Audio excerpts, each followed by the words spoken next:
All right, I think we're about ready to begin. Oh, wait, hold on.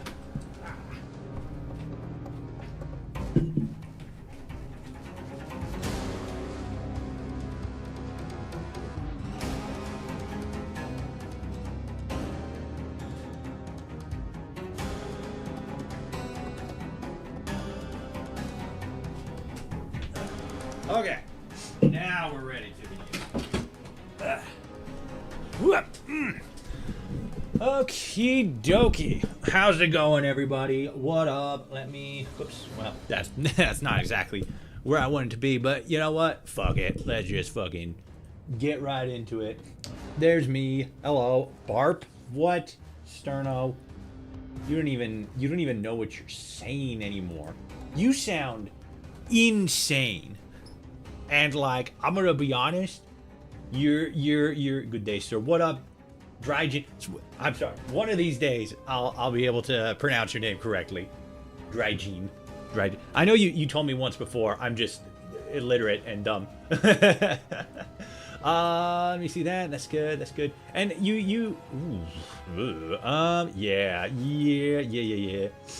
What's up, CEO? What up, Tango Bravo? How's everybody doing? Okay, so it says connecting here. I just it's gonna be a second. Yeah, we go. All right. Well, what? Ooh, oh. Twitch broadcast? What? No, it doesn't. Anybody on Twitch? Twitch. Oh, the final part. You dropped the final part. Oh, fuck. All right, hold on a sec. I think I might have to disconnect her and reconnect her to Twitch here real quick, like. Because it just says it's being stupid. Oh no, it just says login default. Oh, I just needed to do that. Okay. Yeah, StreamerBot just needed to be like updated, and I spaced on hitting the button. And now it's okay, so that should be good now.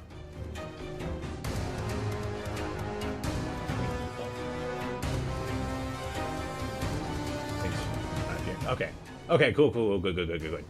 Yeah, I think for like just a moment it was like not working because I had to like, you know, it was a fresh, not a fresh install, but it was a okay, so that's good. Yeah, okay, dope. All that's good. Yeah, it's just one of those things where it's like, oh, it might have a little bit of a hiccup, but we're good. Most of, if not all of my oh no, what is this?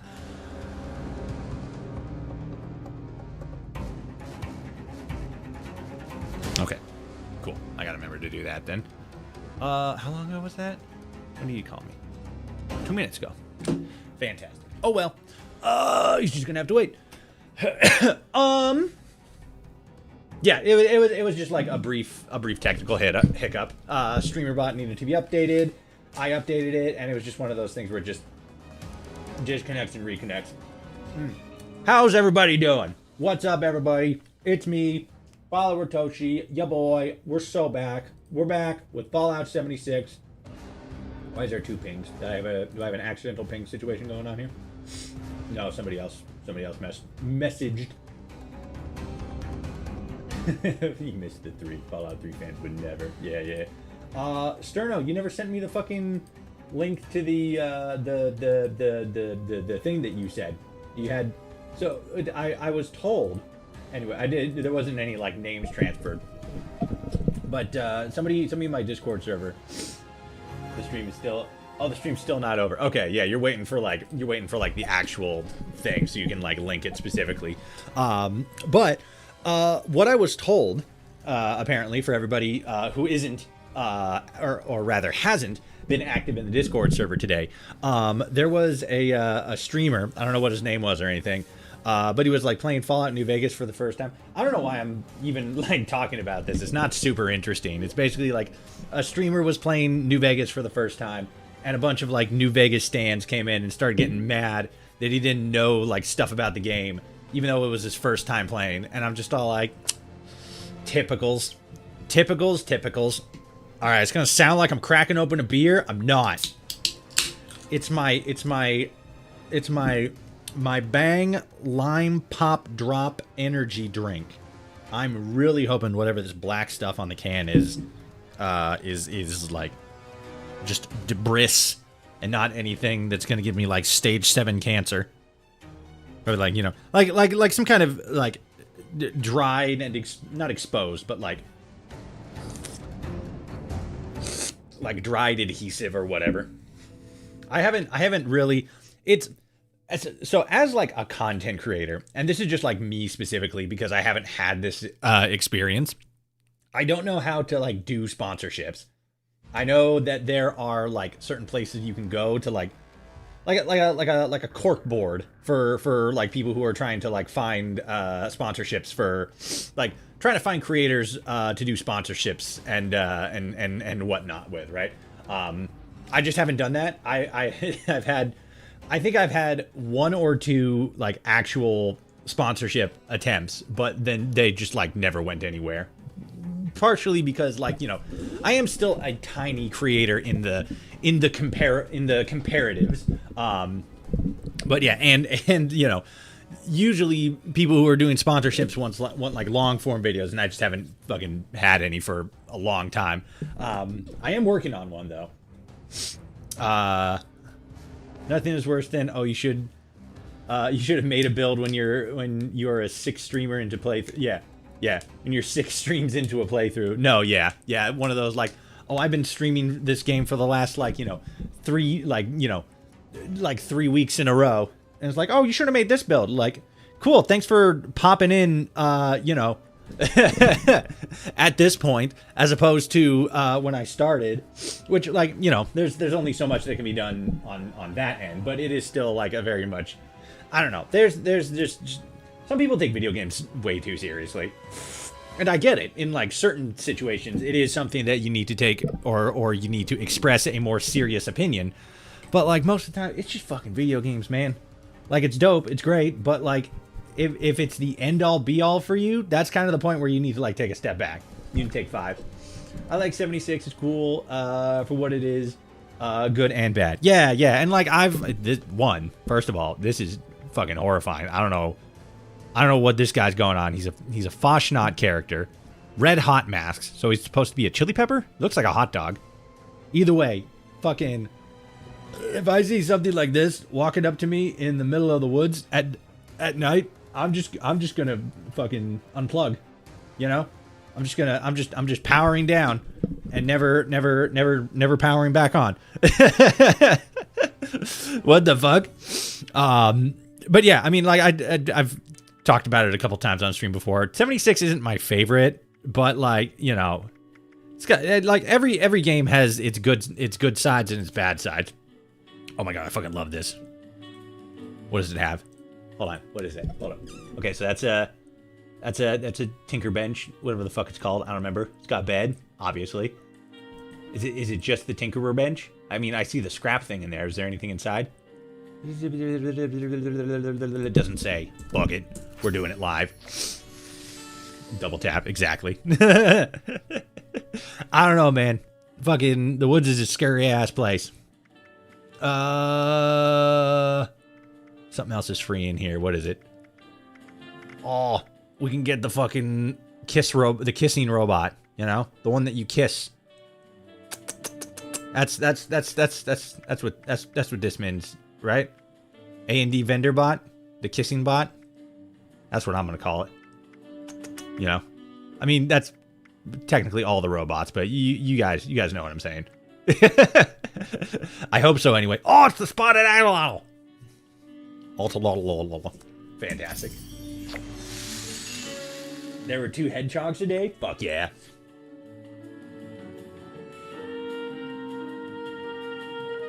What if they added the poopy fart Tinker Bench to the game? You know, I don't know. That'd be a bold decision if they actually did do that.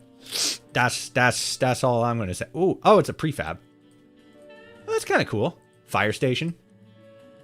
I mean, I'm not trying to make this whole big fucking like, let's see what's in the fucking Atom Shop showcase. I'm just getting free stuff, man. I don't give a fuck. Oh, wait a minute. What was that? Is that like a Foshnot thing? I think I saw. Oh, yeah. Like this helmet right here. Okay, for power armor. That's kind of neat. Nice. Or are these all for power armor? Oh, it's a backpack. And then this one's just a helmet. All right, I like this one. This was kind of fucked up. You may see me in 76 at some point. Hell yeah. That's the way to do it. Nope. Okay. No, I'm not on the right guy. I gotta switch back to Dawson. There we go. Okay, we're good. There was something else. What was it? Let me see here. Let me get caught up on chat. Just to run through it real quick. A lot of fan art this week. Yeah, it's you're talking about like in the Discord. It is a fan art palooza over there in the Discord. People are posting fucking what is it? Oh yeah, the Backrooms one, the Blade Runner one. Lots of good fan art. Lots of good Toshi follower Toshi fan art. And then fucking like on top of that, I haven't actually like posted it anywhere. I've told like one person about it, but I have a friend who has a friend who like really likes the Gooby emotes that we have in the server, and so has like made let me see if I still have the picture actually. I know I saved one of them. He really likes the Gooby emotes, so he made like his own versions, which are really funny. I have the friend that I showed him to is basically like, it's like, you know, the Ditto version of the Gooby emotes. It's so funny. Let me see if I can find it. It would probably be easier to go the other one. Yeah. Let me do this. Okay, hold on. I gotta fucking backtrack a little bit on the Discord, because this was a while ago that I got showed it at them.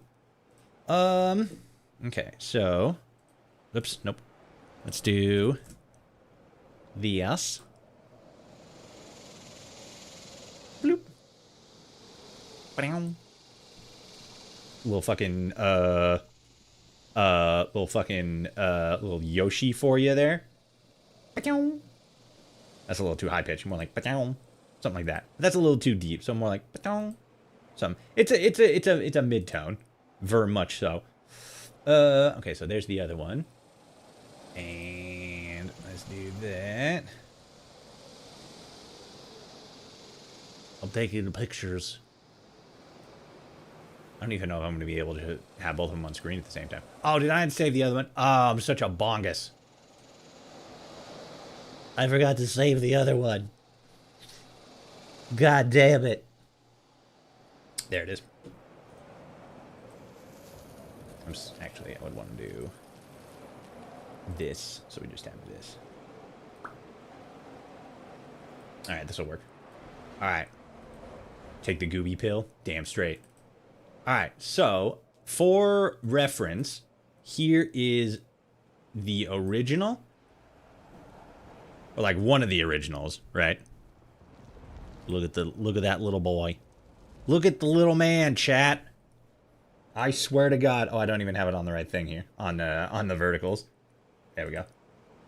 Please. No, that's fine. Look at him. So this is Gooby. The heart emote where he's got the heart and everything. This is the original. And then this is the what did she call it? She called it the Ditto version, right? Because you know how Ditto in Pokemon, he'll like transform into, like, it's not all the time, right? Ditto is that like he can like perfectly replicate another Pokemon, but one of the memes is, maybe not even meme, but like one of the inside jokes is that there's like an easy way to detect them because their faces like never change. They have the same like goofy faces. So there's a bunch of like kind of knockoff Pokemon where it's like the face is fucked up. So it's like evil Gooby. Yeah, this is the evil version. But like the face is goofed up. So it's like, oh my God, it's a Ditto as like, you know, fucking like Eevee or whatever. So this is very much that. Here is Ditto Gooby. Gaze upon it, chat, in all of its Gooby glory. It is a fantastic creature. A beast of a thousand miracles. Look at that. Perfect. Flawless.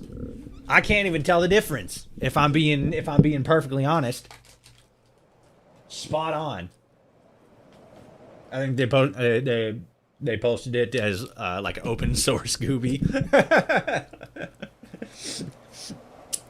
One of those like, Mom, can we get Gooby? And like, you have Gooby at home.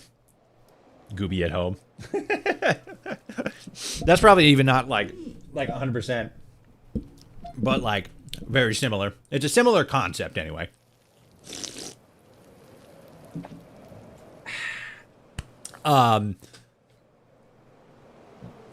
Excuse me. But yeah, I just thought that was fun. I'm kind of fucking pissed off at just Discord in general because like it's like you need to have like level 3 the fan art. Exactly. It's the Gooby fan art, the Ditto Gooby, the open source Gooby. What do they call? What do you call it? I think let me double check here. Where is it? Oh yeah. so this is Gooby, right? This is Gooby, and this is Goober. That's Goober. Gooby and Goober. When's the Fem Gooby art coming? Yeah, real. Literally just Gooby, but in like a dress. But more so not specifically that, right? Not just like Gooby in a dress, but like somebody clearly spent like 12 hours making this, right? It's like it's that unnecessarily high quality version of Gooby, right? The one where it's like, oh my god, they painted this in like HD, like in 4K, Gooby with a bow. Oh no, yeah, that's it. Just literally like, there you go. There's girl Gooby. Goober, oh my god, exactly. This is Goober. Everybody say hi to Goober. He's doing his best. It's also almost like Mimikyu a little bit, right? Where Mimikyu is like the sort of like knockoff Pokemon, like he's trying to pretend to be Pikachu. Goopette, yeah, exactly. It's funny because like originally when I was designing Gooby as like a character, Gooby originally was gonna be female, and then I was talking with a friend and stuff and showing it to her, and I'm like, what do you think, boy or girl? And she's like, that's a boy. Okay, all right, fucking some bitch. I want fan art of Goober now. I'm gonna have to fucking I'm gonna actually message that to the person whose friend made Goober, and I'm gonna that, you know.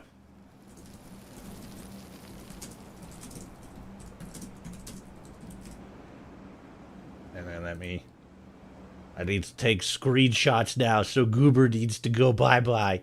Everybody say bye-bye to Goober. Actually, you know what? I'm just gonna fucking save it. Just save it real quick. That way we still got it.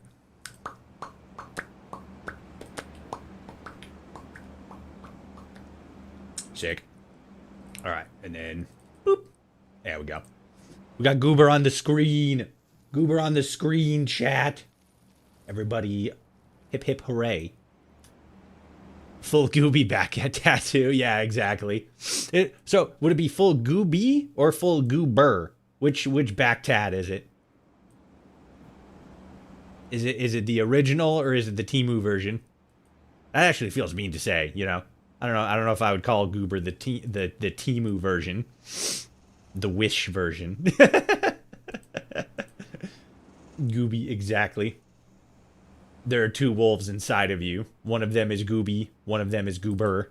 There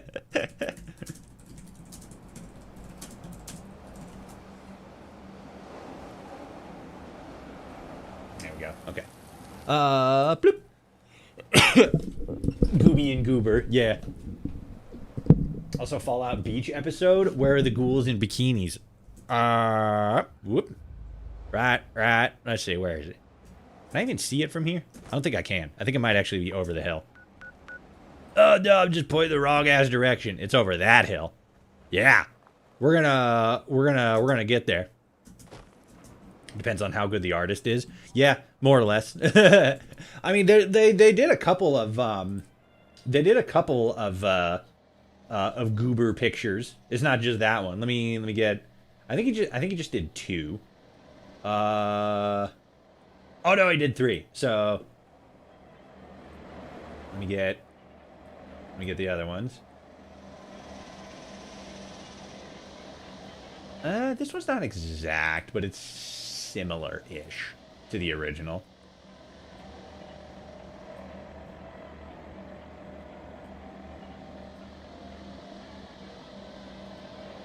Okay, cool. And then I have that. Well, I have that, so I'll do that. So let's grab you. Okay, so there's that. Oh, I was talking about the tattoo. That's fair, you know. That's fair. Definitely one of those like if the tattoo artist is like not good, then it's kind of like, oh no. So here is Blush Gooby. Alright. A little blushing critter. Snip doesn't want to work very well right now, so you know, fuck me, I guess. There's Blushing Gooby, right? And then again, it's not like exactly the same, but it's like the same. It's the same basic concept. Check DMs. Oh, fuck yeah. Hold on. I have to download that and I gotta show chat now. Alright. So first of all, we got boom. Bada bing, bada boom. Blushy, and then like, wow, stars kind of thing. And then the other one here is just like the dab Gooby. I'd have to like dig a little bit for that, but yeah, this is the like sketch version. Or is this the final version? Chat, is this the final version of dabbing Goober, or is it the or is it the sketch version? Is it the sketch version, or is that final print release? Put it on a shirt. I'd fucking wear this on a shirt, like high key. It fucking goes hard. 1D Goober. Yeah, you got 3D Goober here. You got 2D Goober here, and then you got 1D Goober. It's the like it. Hold on, there it is. It's the like, oh look, a strawberry. Oh yeah.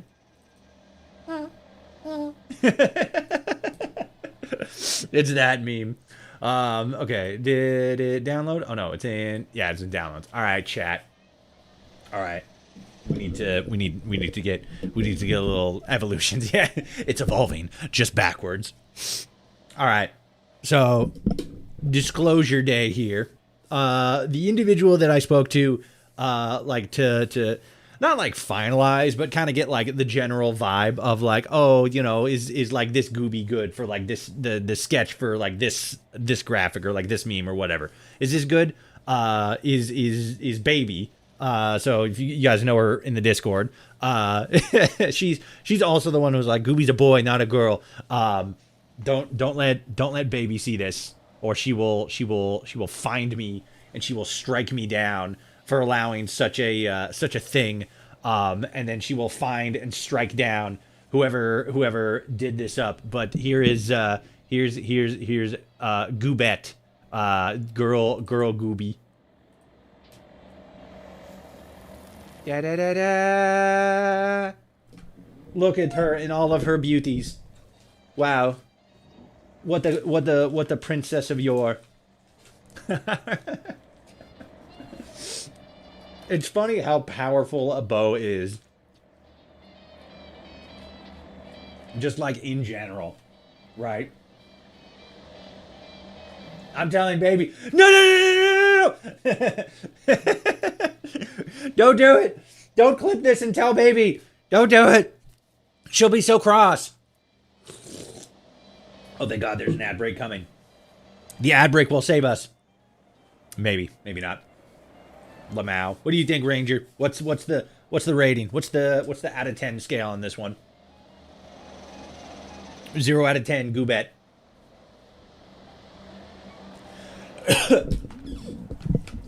Hit me with the rating. Do it. Do it right now. She's so cute. 9 out of 10. Hell yeah. Look at her. It's very like Alvin and the Chipmunks, right? Where it's like it's literally just the exact same creature, just with like feminine attire. She needs eyelashes.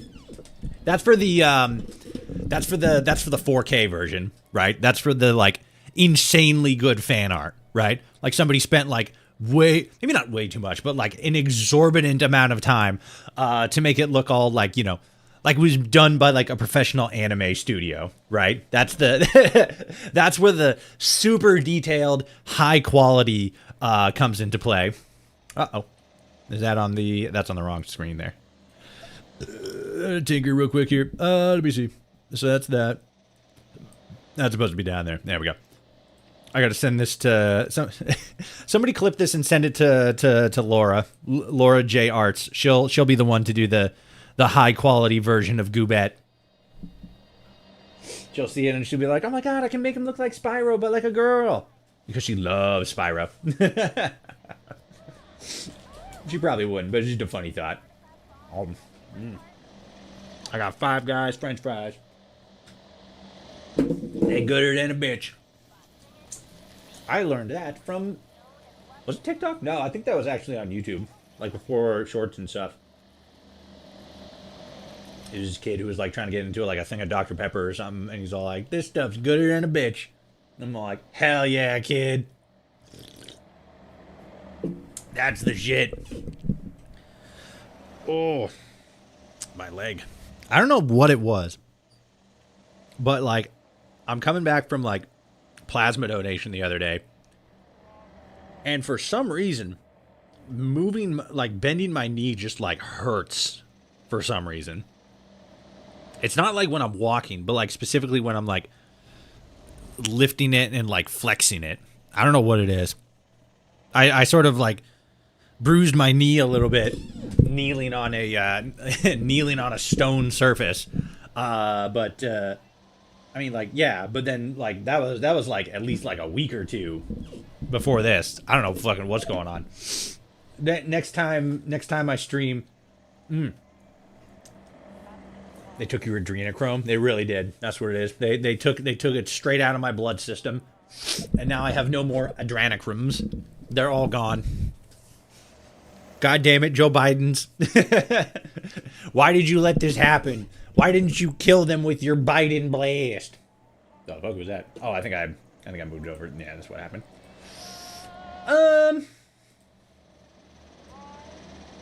Oops. Hold on a sec. Let's switch it up. There we go. Now I have to send my friend the other thing. There we go. Goobet. There we go. Okay. So that's good. That's good. Let me close this real quick. Let me double check that. Okay, and I think it's still kind of happening, but I think whatever before was causing OBS to lag isn't quite happening as much, or at least not as powerfully. Which is kind of a bummer because I don't exactly remember what the fuck I did. I know like one or two things I did, but I'm still not 1,000%. But it seems to be running a little bit better, so that's fine. I'm the CEO of Toes. You are. You really are. you're putting out some weird stuff there, but you know it was King's fault. He got the whole meme started, and now it's now. Now he just has to look upon what he has done. He must live with his sins. Got the clip? No! What clip? What'd you clip? I must know if it was funny or not. If it's not funny, Destroy it. Mods. Blow up this man's tires. Blow them up. Inflate them. Do it. Make them go. All at the same time. That's one of the things that, like a threat that's not really a threat, but you say it in like a threatening way. So it's like, I don't know if I want that. Like one of the things that I like kind of still say, but like more so used to say is like a threat. It's like, if you don't stop pissing me off right now, I'm gonna come to your house, key your car, and pet your dog. Yeah. What are you gonna do about that? And then they'll be all like, It's like, I don't know. One of those things is bad, but the other is like, I'm glad that my dog gets pets. I'll post it in the Discord after the stream. Bet. Okay. Let's see what's going on with that tent real quick. Oh, I need to fucking. I always forget I gotta like go into the atomic shop, and then I go into like fucking a specific thing, and then it's like blah blah blah. And it's like pissing me off, and it's like, oh my god, just let me do the thing, and I always fucking forget where it is too. Fishing. Okay, loot bag. No, it's not that.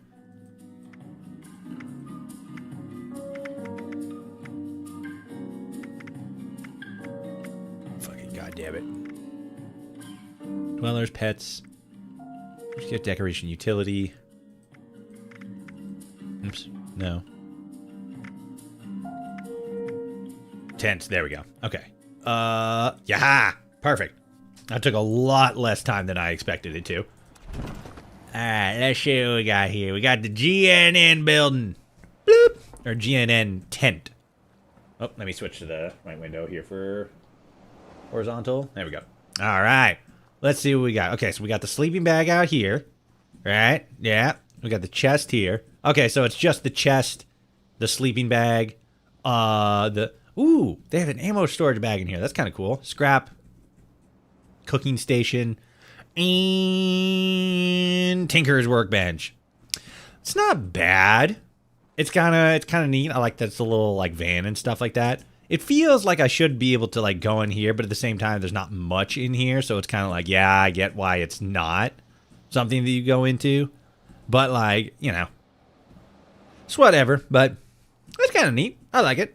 We'll keep it for the right now. I keep forgetting that I'm not on Toshi, and I keep trying to, like, jump and then, like, fly off into space.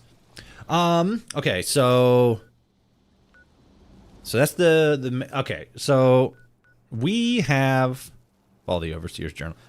Now it actually says the fucking journal thing. Or maybe that's, like, the last thing. Oh, Foshnot. Oh, no, that's feed the people, though. Yeah, I don't want to do it right now. Let's go this way. Let's go over here.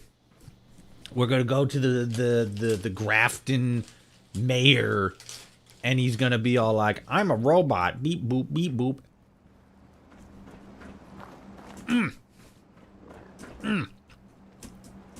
Uh-oh. Uh-oh. Chat, we got stuck. Okay, we're good. Never mind. We got unstuck by discovering Grafton. Huge. Huge, ginormous. Look at that. What am I looking at over here? Oh, that's where I'm supposed to go. Duh. Okay, so we gotta go that way. It's lagging a little bit, but I think that's mostly just the game itself. Or not the game itself. Again, it's the fact that I'm running so many things at the same time. Let me see here. Let me see what I can do. I could probably close that. I don't think that's... Uh-oh.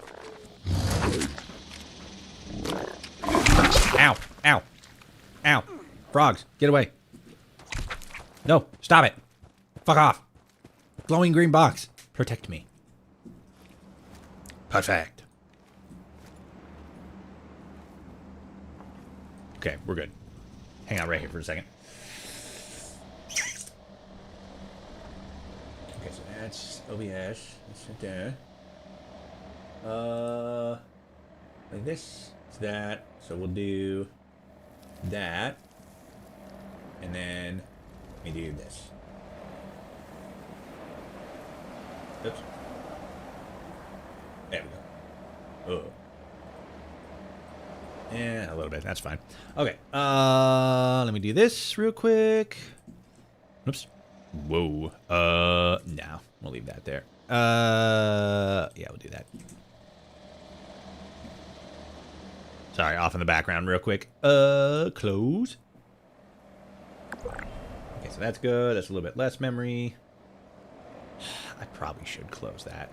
I don't want to, though, because I have stuff open there. Fuck it. It'll save, and we'll go back to it later.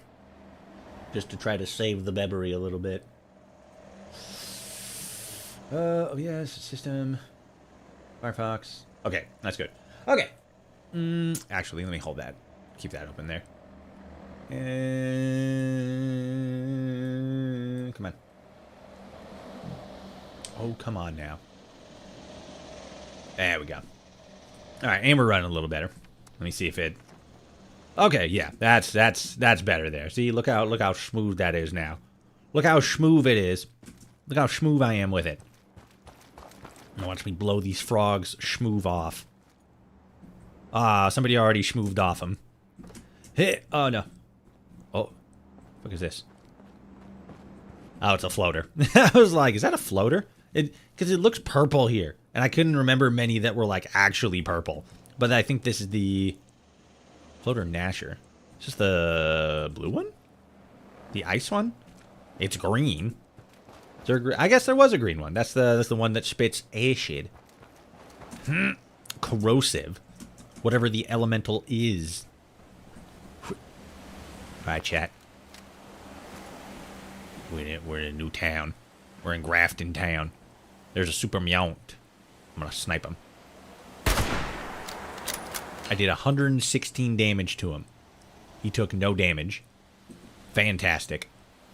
Love that for me. It's big news. I want to shoot him.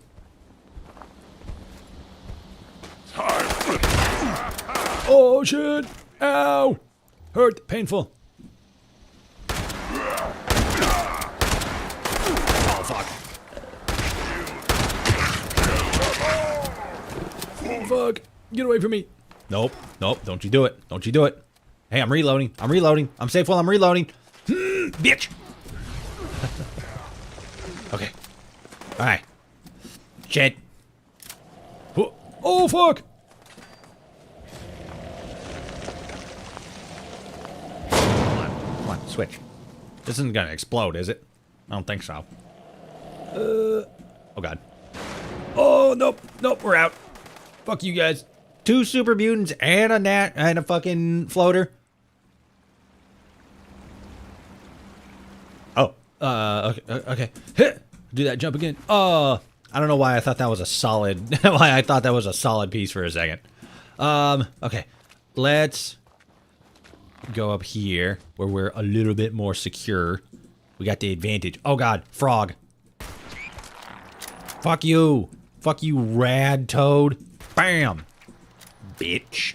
And we got you over there. Okay. Hit.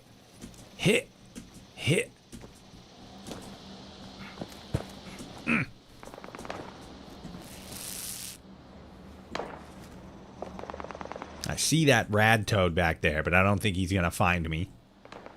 So I think we're okay. Hit. Oh. I did make the jump. Okay. Let's hang out here for a minute.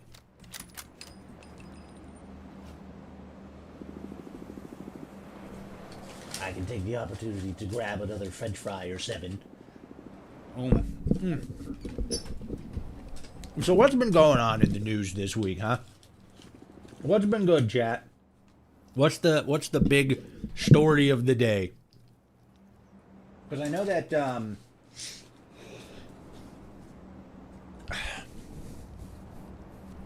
it wasn't like a big thing, but I know that Bethesda recently like changed their logo and stuff, and it looks fucking awesome.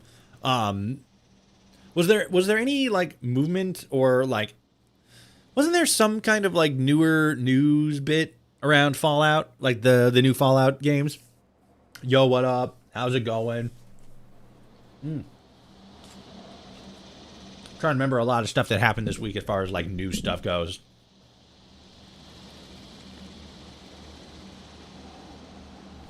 A 15-year-old in my town was kidnapped and found in Hungary. Damn.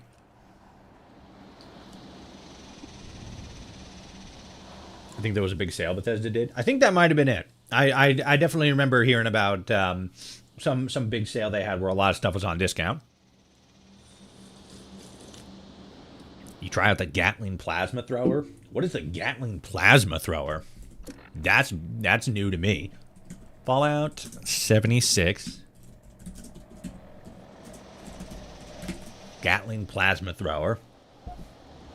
It's insane. How do you get it? I see Gatling plasma on here.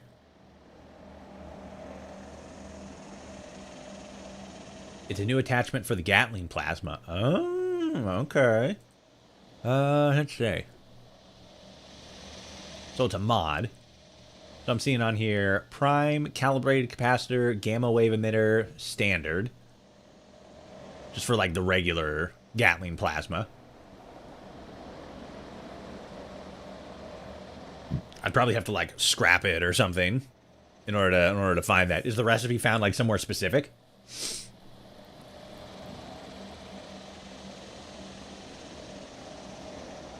Turns the heavy gun into a flamer? Turns it into a flamer?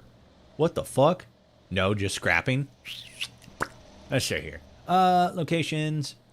Purchased from Modus's armory. Yeah, okay, from the terminal. Can be found in government airdrops. Can be found in Picklock 2 safes in the mire. But that's all like a possibility thing. Ah, man, that actually sounds cool. As far as like visually, that kind of seems like it'd be an interesting thing to look at with my eyeballs and tested it out. Because I'm on like a brand new save, right? Like this isn't my main save. My main save is crazy. On this one, we're still sort of like, you know, figuring it out. I'm kind of probably gonna go for like a shotgun build with this one. But yeah, mine's bonkers. It's really good as a full health build, and with rapid, it melts enemies literally. That's crazy. Because mine, I have on my main, I have I think it's the Holy Fire. The flamethrower that shoots blue flames. That's like my main. So that's the one. Oh, I don't even have the thing open. There we go. That's why the TikTok things were coming through. But yeah, that's the thing that I've been running with like the most, specifically as like a primary weapon, you know? It's like that's my primary weapon, and then my secondary, which I guess is more so technically my primary weapon, is the Civil War Gatling.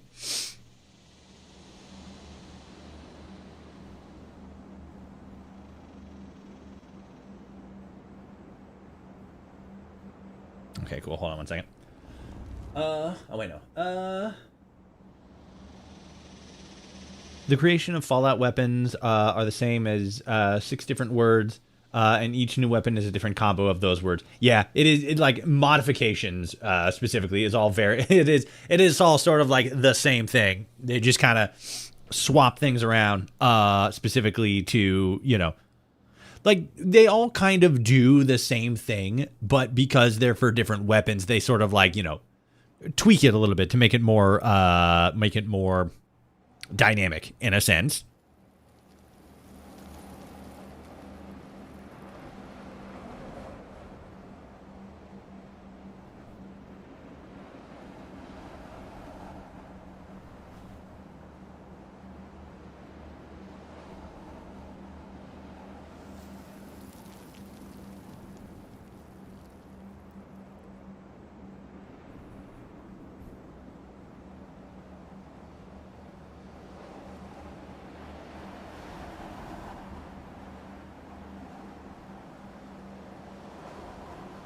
There we go.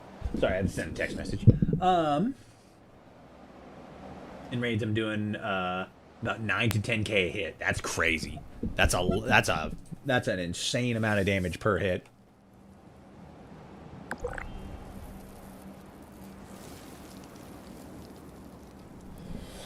I get my build to a to a low level, and he killed the Mirelurk Queen in a few seconds. That's nuts. You're like it's the built specifically with the plasma thrower in mind. Yeah. Where is it? There it is. Okay, cool. Dope. I'm on the right one now.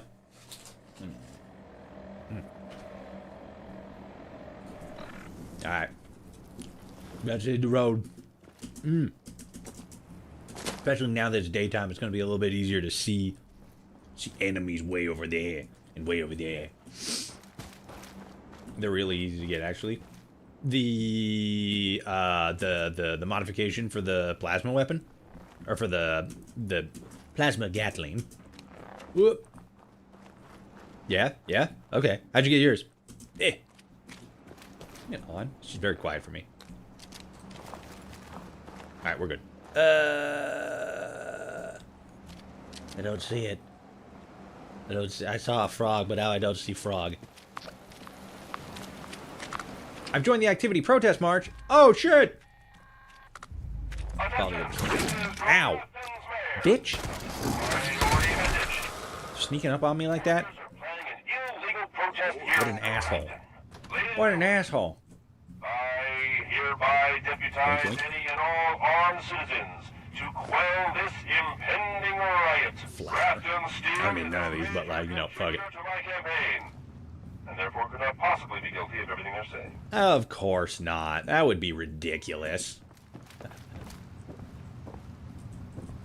I got it by Scrappy, but most people selling their vendor for like 10 caps. Interesting. Well, let's get these things with the Grafton Mayor. Get this guy, and then we'll hit up a vendor. Just see who's got what. Let's grab these guys. Overseer's log, Grafton. The mayor of Grafton used to be the automated assistant, and it's gone completely mad. Still trying to run the town. Even holds elections for it. You said you're doing a shotgun build? For this character, yeah. Built these machines to do things without us, and they have. Might be useful if I played along.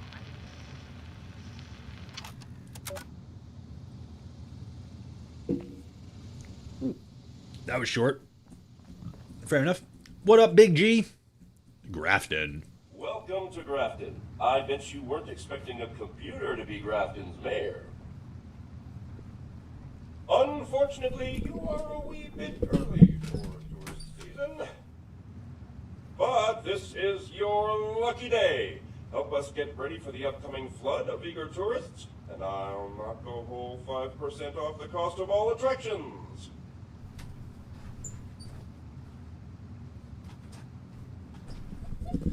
Sorry. How did you become mayor? I used to be the mayor's assistant, but when he stopped showing up for work, I ran for office. I am eminently qualified, and the town unanimously elected me 1-0. Hilarious.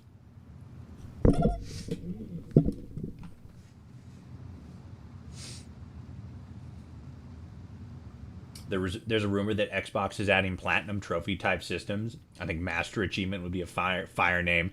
That would be a dope name. I absolutely, unequivocally despise trophy systems, right? Like achievements and all that stuff in like video games, you know? Oh, you did this, you get a little achievement. They're so fucking like useless, right? Like, so like here's the thing. When I was playing PUBG, right? Not to any like serious capacity, but like, you know, as like a little, you know, something to do.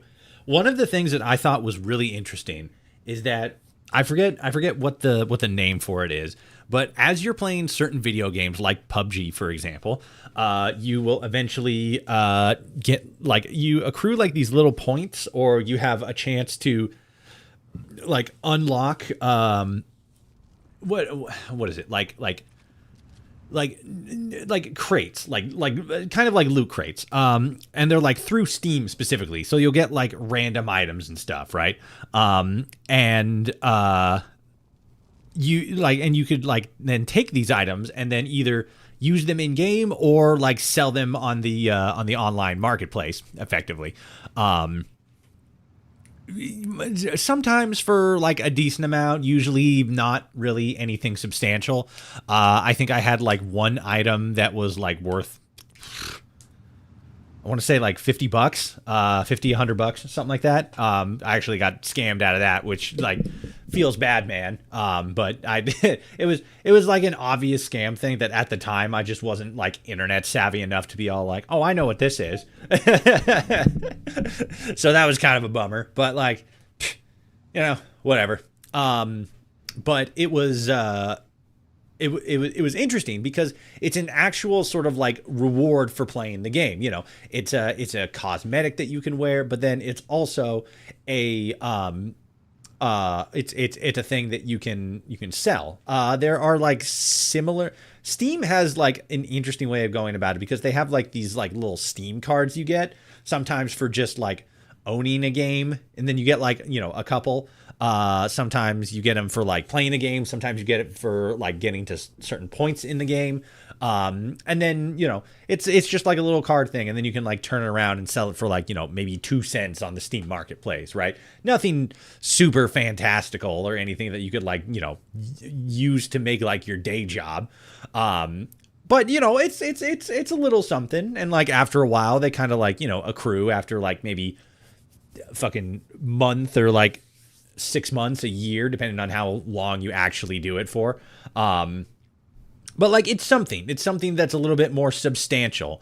And I always thought that methodology, or that sort of like, again, for like playing a game and like getting to certain points, getting the little cards and stuff, I thought that was actually a much more, not viable, but a much more impressive system, right? Because it's like, you think with like console achievements, right? Which, I mean, to be fair, this is where they all started from. They all started off as console achievements and then just went from there. And it's like, you got to a certain point of the game, or like you did a certain thing in the game that was like really hard to do, or required a little bit of like skill or challenge or whatever.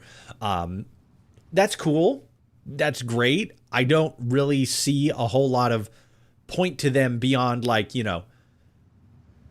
status, I guess, in a sense, for certain games like Baldur's Gate 3, right? Having the achievement that shows you've gotten to the like actual end of the game, I think is definitely like a badge of honor, based on like, how many people just haven't gotten to the very end of the game. But there's some that are a bit more impressive than others, don't get me wrong, but like as just like a system in general, it all seems very, very vapid and not useful, or like it doesn't have any like practicality or utility behind it. It's literally just like, here's a thing that I do, and here's a thing that proves that I did the thing that I did. And it's like, all right, cool, but like, what is the like incentive behind it, right? There are some like YouTube channels and streamers that are mostly focused around like 100%ing games and stuff like that, and that's one thing, If you're doing stuff like that, that's one thing. That's kind of cool. But like just having the achievements, I never saw the point. I didn't like that. That's one of the things that when it comes to like modding Fallout 4 and stuff like that, I don't really care if it's like, oh, this is going to disable achievements, and like, okay, and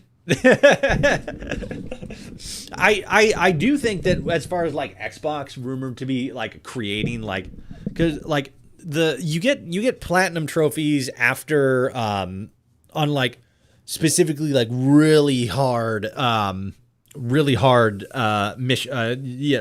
achievements and stuff on PlayStation, right? If I remember correctly, that's what like platinum trophy means specifically on PlayStation. I'm not 100% surprised that Xbox would do something similar, like go with something similar, but at the same time, I I guess I don't see like why it's such a big deal. You know, maybe any PlayStation fans in the audience can like cue me in a little bit into the cultural significance of the platinum trophy, like the platinum chip. Oh, I'm not even on the right fucking thing here. Hold on, sorry. There we go. Turns out I'm not very surprised to find a robot again. Well, aren't you perceptive? I hope you aren't aiming for higher office. Yeah, totally. You know everyone's dead, right? Every single one of them. But I tell you, being mayor is a far easier task that way. You should see my approval numbers.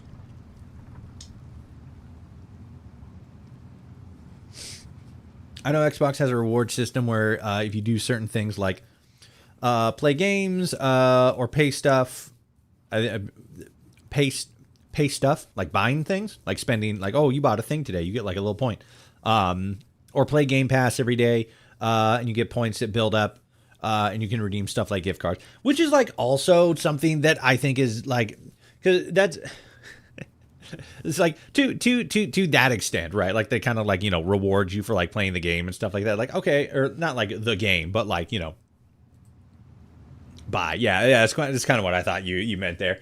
But like, you know, systems like that where it sort of like rewards you for like engaging in the ecosystem, right? Yeah, sure. I guess that's like a little bit better, but I don't know. To me, that's just kind of like the same thing as like, you know, a gift card or like coupons and stuff, right? It's like or like incentives for like signing up for like a specific like a store credit card or like, you know, a rewards point system, right? It's probably the same with Kroger on like, you know, the east side and like everywhere else besides the Pacific Northwest in Portland, or not in Portland, but like the Pacific Northwest in general. But here, like our local version of Kroger is called Fred Meyer's, but like it's owned by Kroger, but it's like the exact same thing basically. Which, fun fact, and I actually brought this factoidal up as a at the start of my my Black Snow video where I was talking about the frontier. Fred Meyer was not only the first in the nation to pioneer the concept of what we know as a department store, with, you know, being able to get like a drug, like go to one store and there's like a drugstore and produce and, you know, a bakery and stuff like that. Fred Meyer was the first store to do that, but then they were also the store that pioneered the concept of a shopping cart, right? Because before the shopping cart, everybody would just bring everybody would just either like bring their own things, or there would be like, you know, baskets. And then I don't remember. I know I researched it for the video. I don't remember like a lot of the finer details, but I think the basic concept was like, hey, we want people to buy more, so like the baskets aren't going to be like, you know, a big deal, right? They're not going to cut it.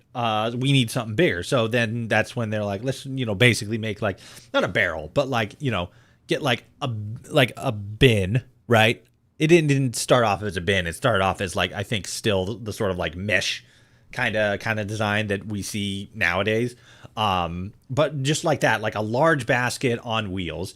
And from what I remember, people originally were like really reluctant to it. They're like, I don't like these. These are weird and stupid. I'm like pushing all over the place. But then like, you know, here we are like 150 years later or something. Guess what?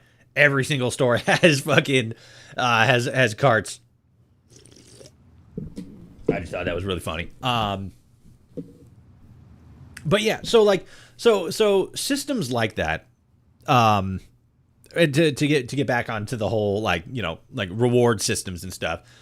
Fred Meyer's has a reward card that you use, and it serves a couple of functions. Mainly, it's like a record of like your purchases and stuff. So if you like you lose your receipt or need to like return an item, it'll be like on your card and stuff like that, so you can like pull that stuff up.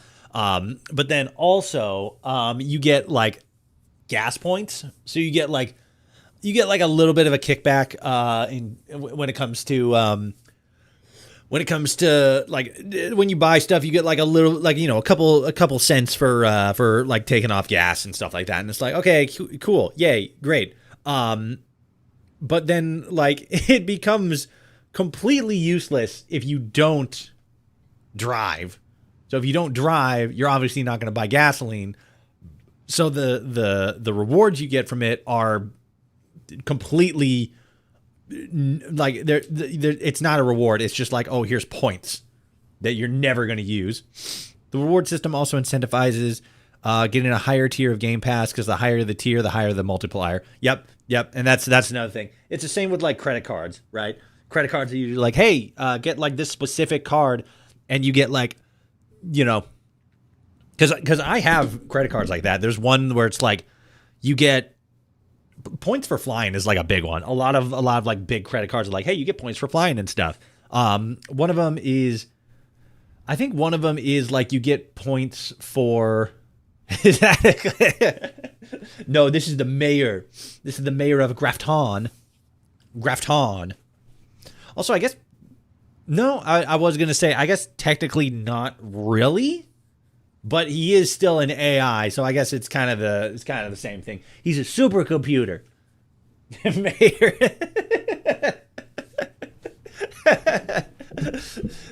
There's what was it? American Horror Story. There was, so like quick micro tangent. There was a season of American Horror Story that came out like around the time Trump became president, or like shortly after.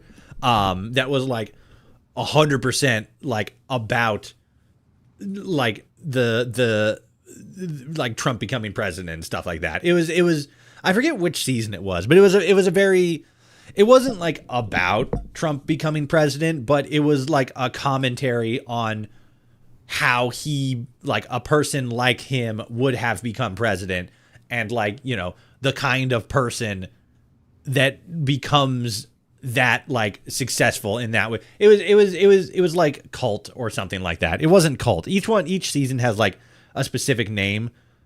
I can't remember what this one was, but it was very like very heavily focused on saying like specific things around like politics, and around like being charismatic enough to sort of sell yourself as being a champion of one specific cause that you don't really care about, but, you know, you get a lot of attention because you sort of like virtue signal to that cause or something like that. People really acted like 2016 Trump was King Von looking back on it. They really did. It was like, it's fuck. I miss pre-2016 so much. Like so much. But there was a later season. I think it was Coven? No, it wasn't Coven. I think it was Roanoke. That's what it was. It's got like witches and stuff, and they like there's a witch that's like immortal, and they bring her. I don't even think she's a witch. I think she's just like somebody who was cursed to be immortal or whatever. But she's like from like the olden times where like they used very specific words for a very specific kind of people.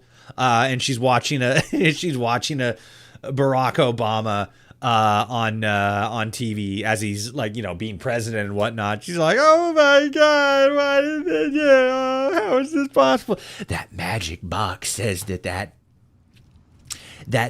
she didn't say the word, but she said the other word that is a little bit more socially acceptable, but still not very, like, you know, if you are an individual of a specific highlight, saying this word specifically wouldn't get you beat down, but they'd probably look at you and being like, oh, you hung out with your grandparents a lot, didn't you? Spanish? Close. But I don't know. What Zam said just kind of reminded me of that, because she had a very sort of like, how is this possible? He's the mayor? Like he's president? That magic box lies. It lies, chat. I don't know. I kind of miss American Horror Story. I don't think it's gone anywhere, but like the last season was a was a little bit ago. Let me actually look that up. Not to be confused with American Horror Stories, which is the spin-off series, which I've heard is not very good.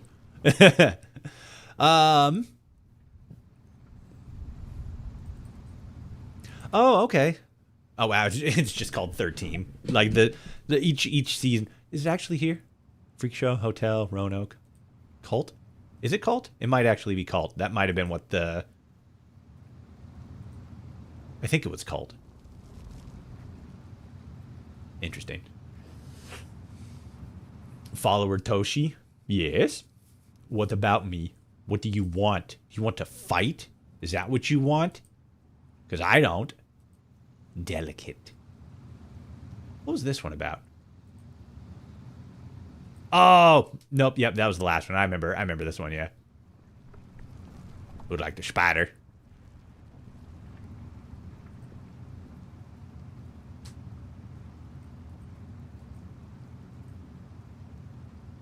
Crazy. Read it again. Oh! Oh my god, he said the thing. But yeah, I don't know. I'm kind of fucking going off on a, not a tangent, but like, you know, I'm prattling on at this point. I enjoy American Horror Story. It's not a fantastic series, but like it's pretty good. I kind of like it. It's got some funny memeable moments. The new season is called 13, and it premieres next month, in about a month and a half or so. Best fruit to snack on. I was gonna say, you know what? That's a damn fine question, but then I literally just remembered that I have watermelon chunks in my fridge, so watermelon, 100%. Gotta check another thing here. Oh, let's have the mayor man here talkulate. There is a flood of new visitors to the area, just like you, and that means revenue. Don't you worry, I don't expect you to do this for free.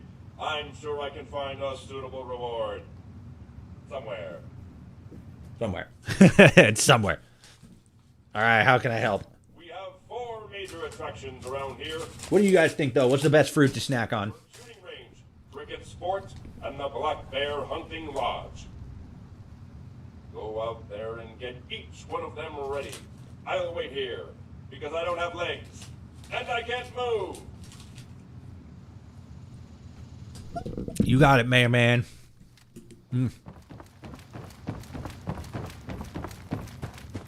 I don't know what that robot said, but I like the cut of his jib. Know what I mean?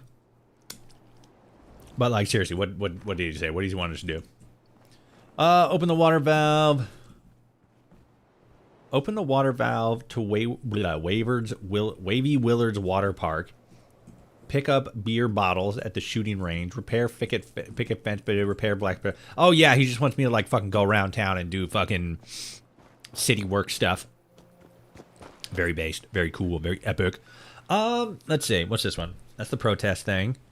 Okay, so first stop, the shooting range, the pew pew arena.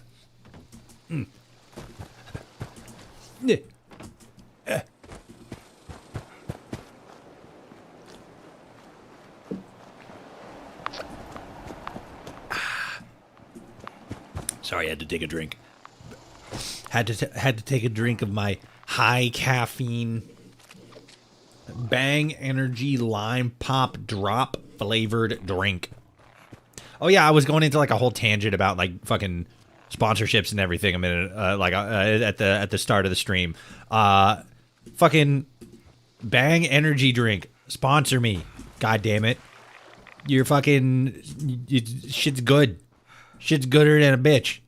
Unironically, fucking like as far as like energy drink stuff goes, I'm trying to like I've never been like a coffee guy, right? I'm not like intrinsically opposed to it. It's just not like my. It's not really my thing. You know, I'm not the biggest fan of the taste of coffee. If it's, you know, done right and like mixed with different things, like, okay, yeah, sure.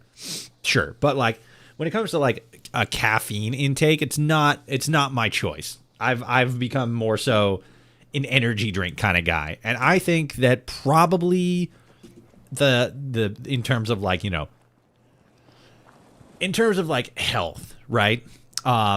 I think that the best is Celsius, right? It's closer to just basically like water with like more natural caffeine in it. What's your build? Well, we're on a brand new build on this one, and we're gonna go with like zombie shotgun, like ghoul shotgun kind of thing. But on my main build, on Toshi, I run Sentinel heavy gun. So, like Sentinel armor, machine gun, not machine gun, Gatling gun, and then Holy Fire Flamer.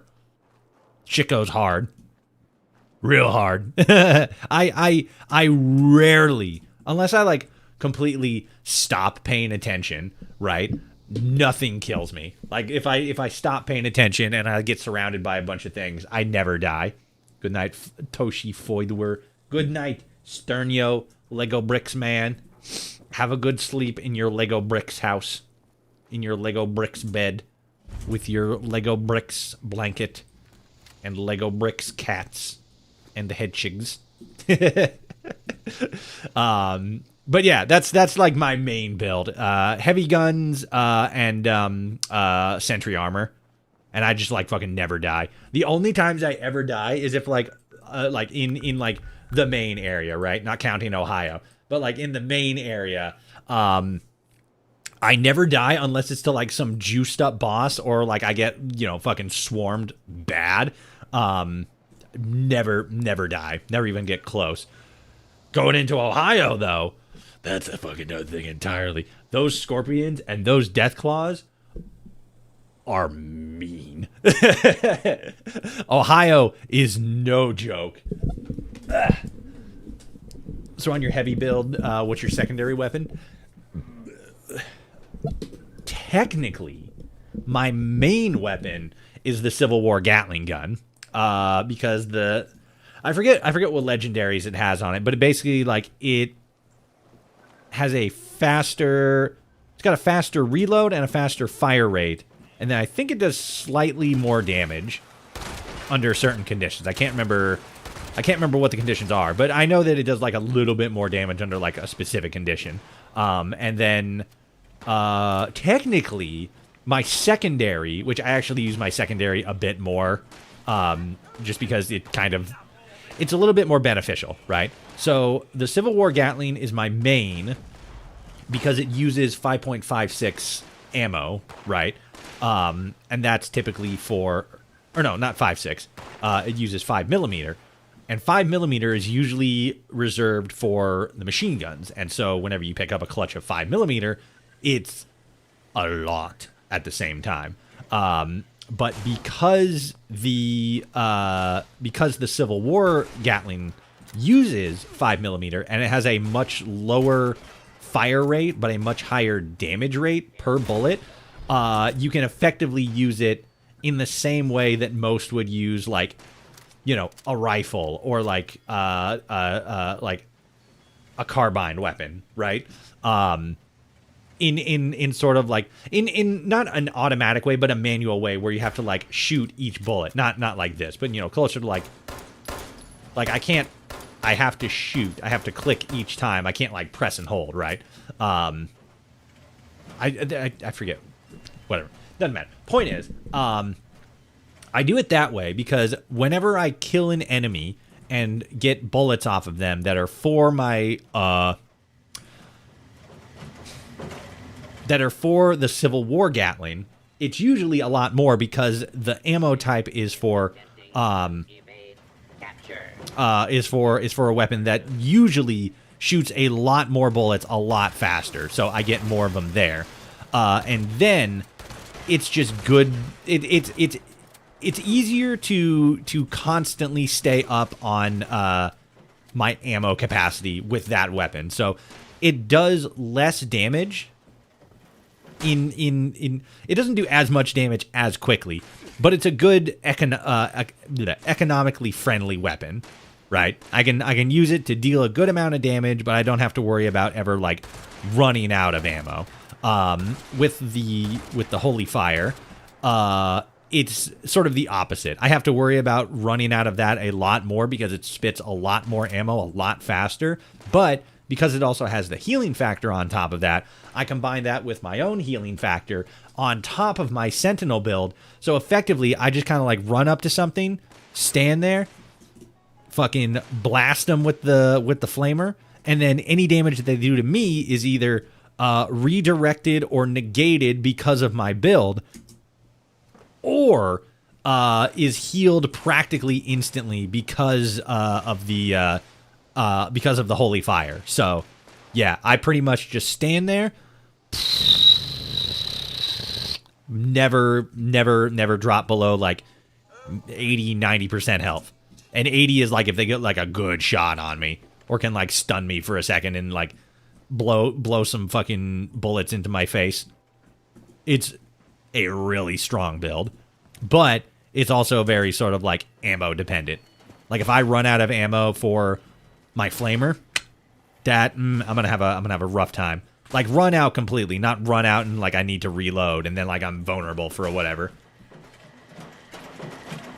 Okay, so the Gatling and your Holy Fire. Yep.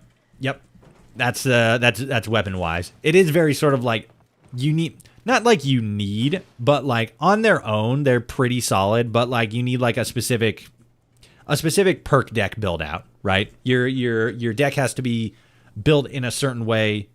10 the shooting range. I don't need to do that. I don't know how to do that. Not like built in a certain way, but you have to have like there's key cards to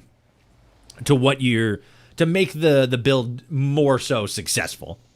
What's your secondary for your shotgun build? So I'm not really like at the point where I'm like, super customizing and super min-maxing my shotgun build. I'm kind of just running through the game with this build. I kind of just have like everything.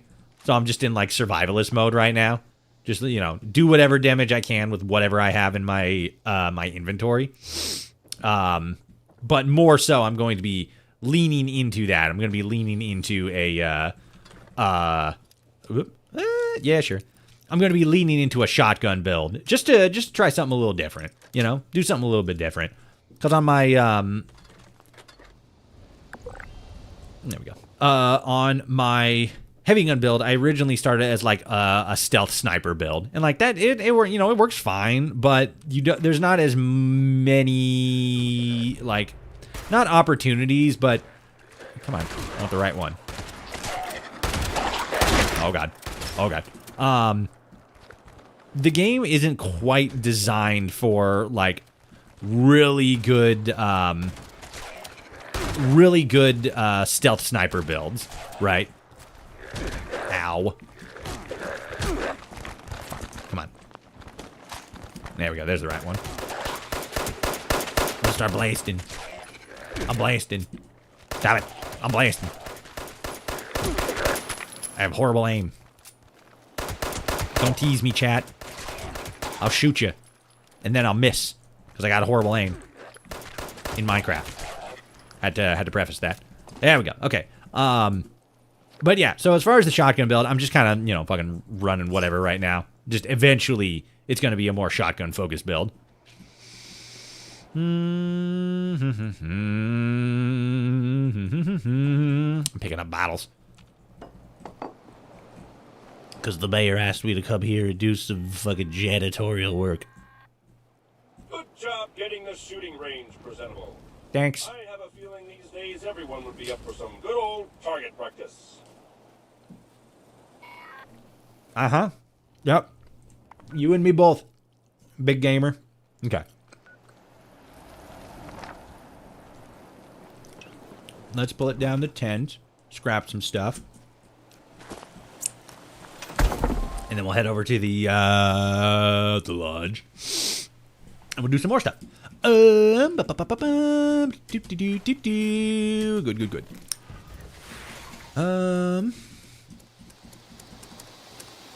Alright, and then just... Oh, scrap all junk. There we go. Okay, cool.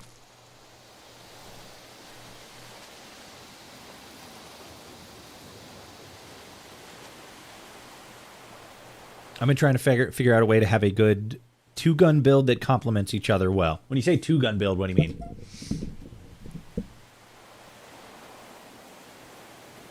Or rather, what does that look like for you? I've more so just because I'm always trying to like sort of advance how I talk to people and how I ask questions and stuff like that. Probably partially because I, run the podcast and stuff, and I'm always trying to figure out like the best way to like phrase specific things. I've started to more so find like, just the straightforward like, what do you mean? It sort of feels, right? It's not intentional, but it feels like it's a much more pointed question. Like there's a little bit of judgment behind it, right? Even when there's clearly not. So I'm more so trying to change up when it's like, somebody says something or asks a question. I'll try to be more like, what do you mean by that? Or like, what does that look like for you? Like, when they're like, making a statement or whatever. Something that feels a bit more inquisitive or inviting in a sense, right?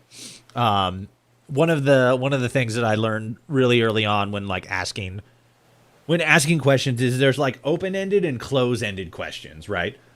Questions that are intended to get like more so specifically like a yes or no answer, or can be like immediately accomplished in a yes or no response, are usually not as optimal as questions that sort of open up a larger dialogue, right? So like definitely the I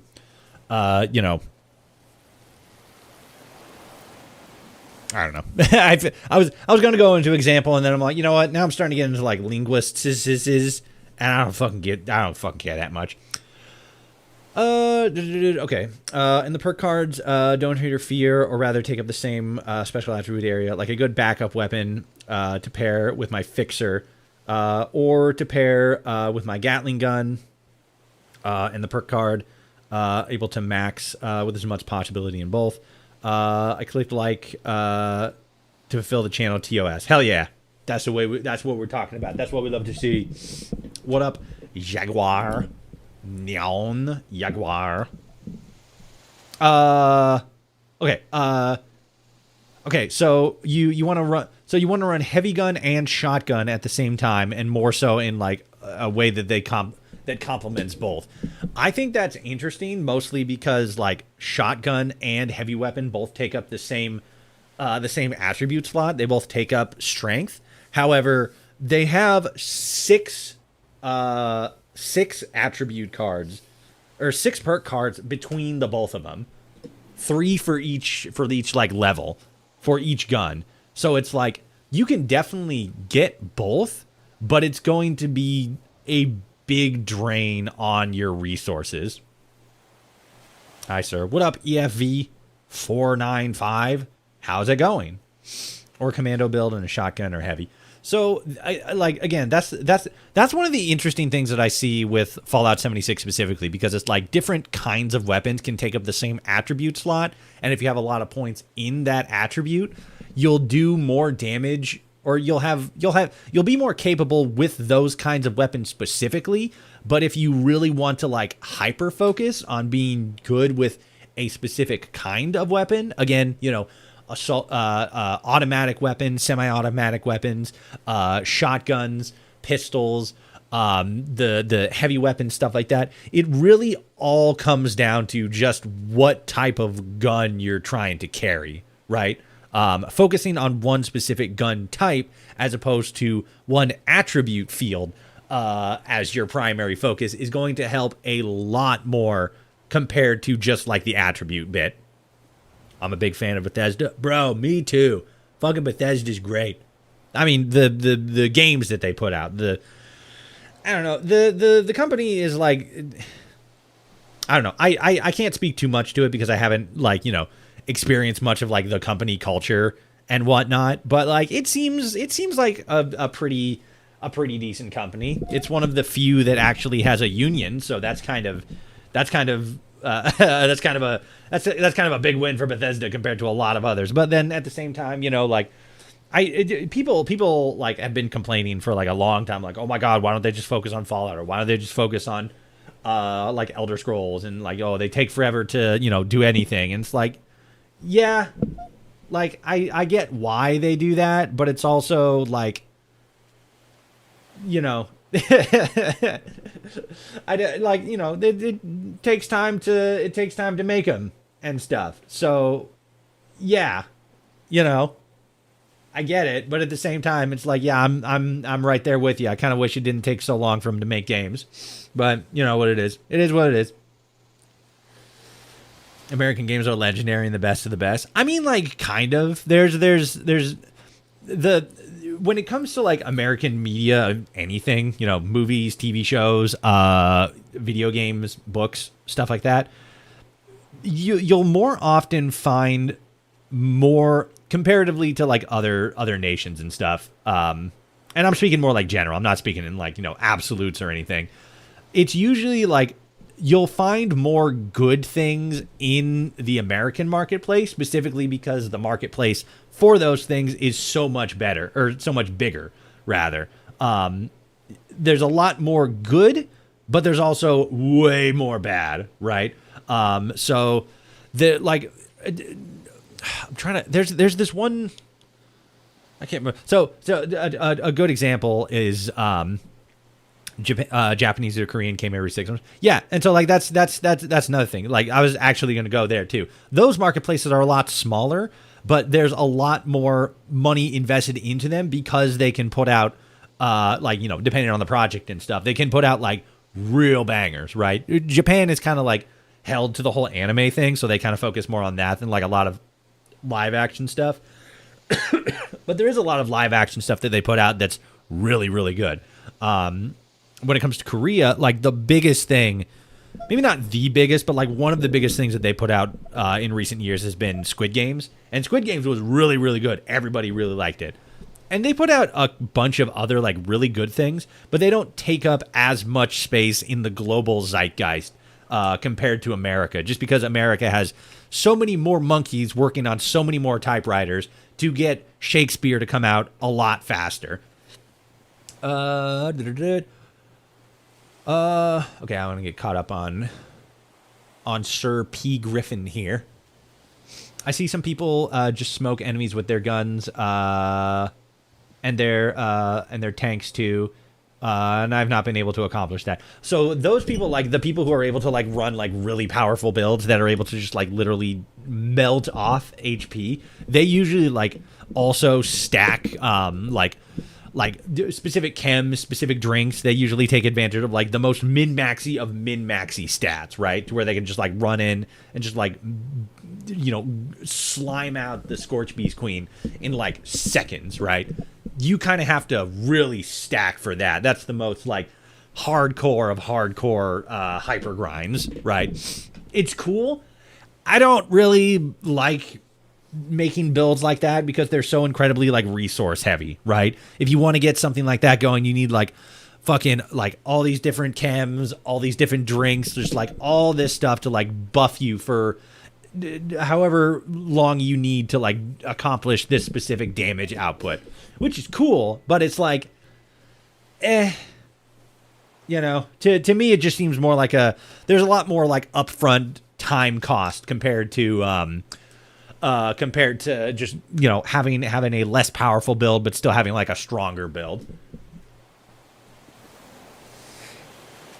Good games worth playing for 10 years 10 years time to make. And like that I also like don't 100% agree with. I think it's a bit more of like a general rule of thumb, but I think, I don't know, it's an interesting balancing act. I think American games take like 5 years to 10 AAA years to AAA. Yeah, again, like, you know, for the most part, like most of the time, there's definitely So as far as gaming in general, right? We're in a real sort of like, not odd, but we're in a very unique situation where most of the games I would probably argue that people are playing on a regular basis are probably still in like the AAA sphere. But more of the games that people are talking about are coming from like the indie spheres, right? So like you're thinking like, you know, like friend slop games that come out like all the time, right? Frog Squad, Cozy Cooking Club, Cozy Camping Club, something like that. It's a different one that I saw like recently. Sort of like Grounded. That's more like co-op and not like specifically friend slop. But then like there's just a bunch. We're actually gonna be playing one. We're actually gonna be playing one this week. Sunday we're gonna be playing. Oh fuck! I completely forgot to post the new schedule thing. I'm gonna have to do that. The schedule for this week is gonna be a little bit different. Sunday stream isn't going to be 2 p.m. It's going to be 10 a.m. And we're going to be playing Big Walk. And that's gonna be fun. But like that's the thing. The indie games are able to make games that are more so tailored to the actual act of playing, whereas AAA titles are more designed to create stories worth engaging in, right? Or like specific kinds of gaming experiences, like doing specific things, like Bethesda games, right? Bethesda games are the best at creating these big open worlds that have a lot of things to explore, a lot of stuff to, you know, do, and like, you know, weapons to fucking, you know, do all kinds of crazy shit with, armor, you know, yada yada yada, blah blah blah blah.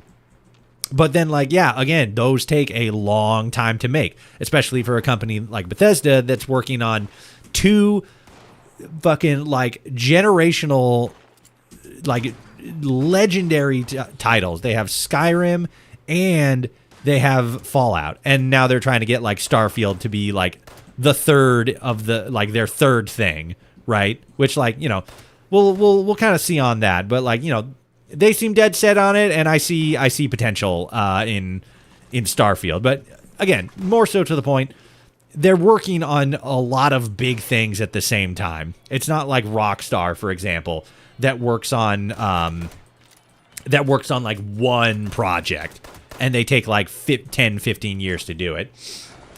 Vibes, thank you for the rose.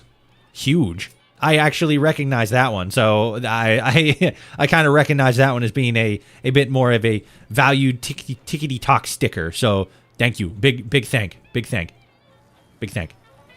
I'm big thanking right now. But yeah, hope you're having a great day. I would say I hope you're enjoying the stream. I don't know how you could be. I don't even know what I'm talking about. What was I talking about? Oh yeah, video games. Not surprising. Yeah, it all kind of depends on like where your like quality level is, I think, as well. Because like if you, I don't know, there's some people that just don't seem to like actually enjoy video games. So it's like, I don't know, man. Fucking like I've seen so many fucking comments and stuff where it's like, that's all shit. All the video games are bad. Fucking woke studios, blah, blah, blah, this, that, and the other thing. It's like, all right, I'm going to enjoy the video game. Thank you.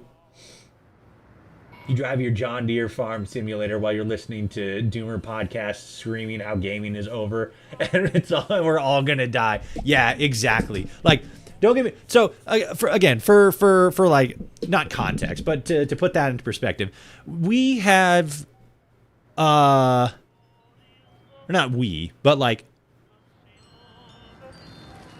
I thoroughly, massively enjoyed Fallout New Vegas when it came out. Even to this day, it's a great game. I recognize it as probably, you know, top 10 video games in my category specifically, in my brain up here, easily. And it's like, I can very easily see how a game like that can, you know, stand the test of time the way that it has, especially with like modding and whatnot, right? I think it's great. I think it's dope. I also, at the same time, think that if we just sort of like dig ourselves into a hole and just like lean heavily on like, oh, this was a game I like really enjoyed, I'm just going to play that. I don't need to like worry about, you know, all the new stuff, because all the new stuff doesn't appeal to me and stuff. So I'm just going to like do this. If it doesn't, you know, if it doesn't tickle your fancy, like, okay, sure. You know, like Expedition 33 isn't a game for everybody, right? It's a fantastic gaming experience, but it's not everybody's cup of tea, right? I get that. I understand that.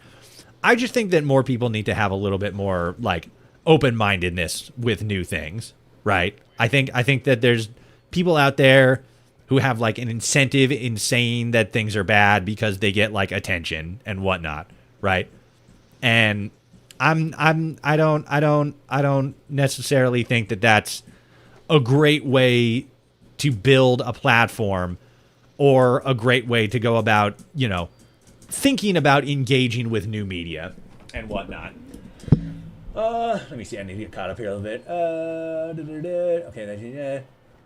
Do you think the Fallout remaster should have Fallout 4 combat things, crawling ghouls, weak spots on some animals, like stuff like that? I don't know about that. I think that the biggest thing that they're going to have is going to be I think the only sort of like modernization thing that the remasters are going to bring in are going to be like iron sights and then sprinting.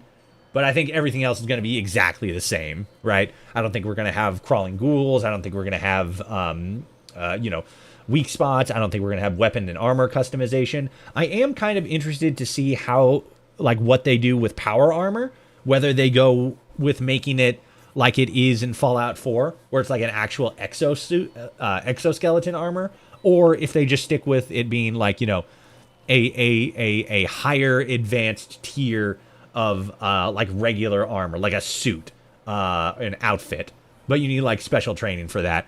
I'm kind of interested to see what they do with that. I feel like they're just going to go with the latter and just keep it as like an actual like outfit that you wear.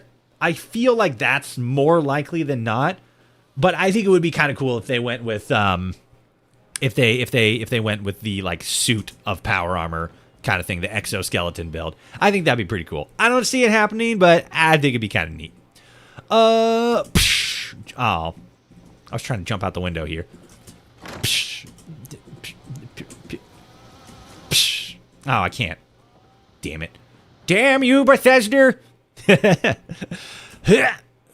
Parkour. Parkour. Accidentally parkoured.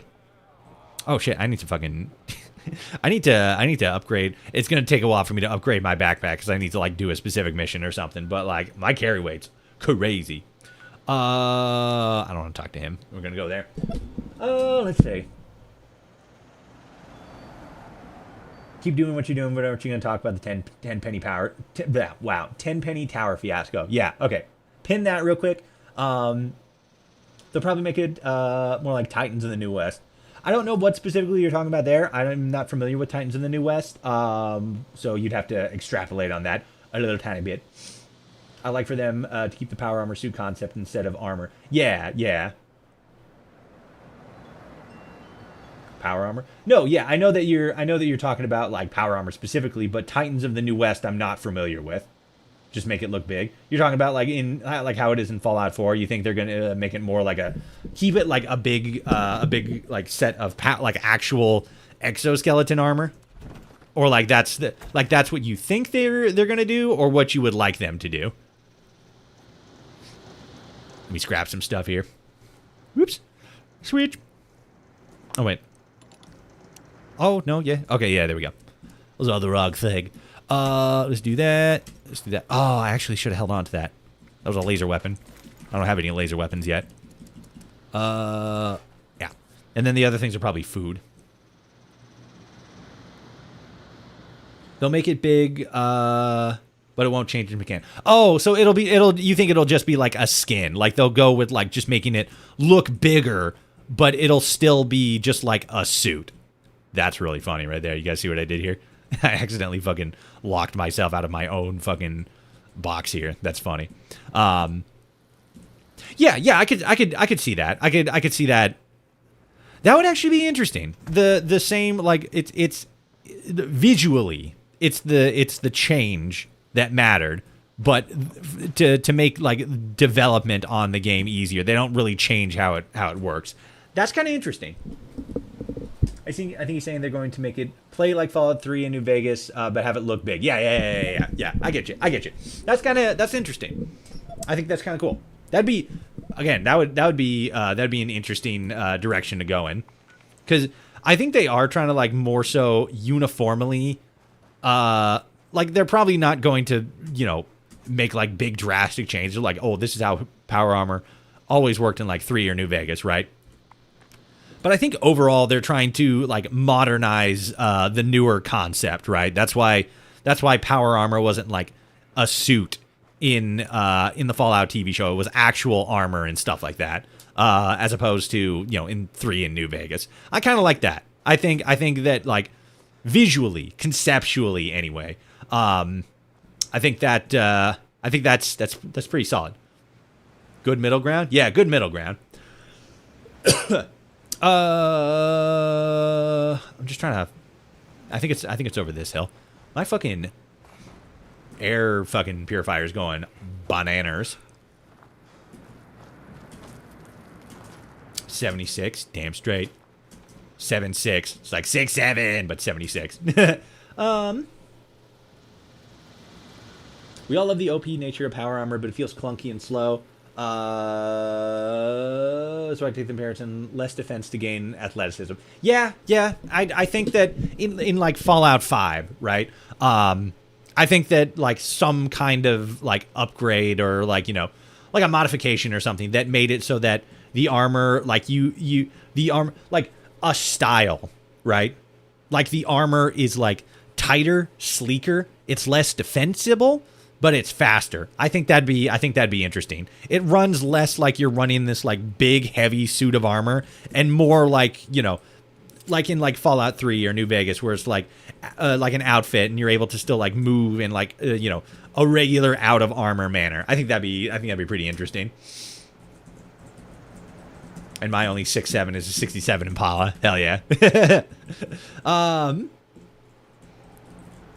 Like armor stripping, like what the NCR did with the suits. Yeah. The less armor to make it lighter, but still sort of like, heavier duty. A higher tier compared to like metal armor, for example, right? I think I missed something here. Let me double back real quick. I just hope Fallout New Vegas or Fallout 4's survival mode gets added to 3. The only feature I want, really. I could see New Vegas's survival mode getting applied to Fallout 3 as well. I think that it would be a bit more of an ask for Fallout 4's survival mode to get carried over, just because there's a bit more to it with Fallout 4 compared to 3 in New Vegas. But I could easily see the New Vegas system transferring to 3 pretty easily.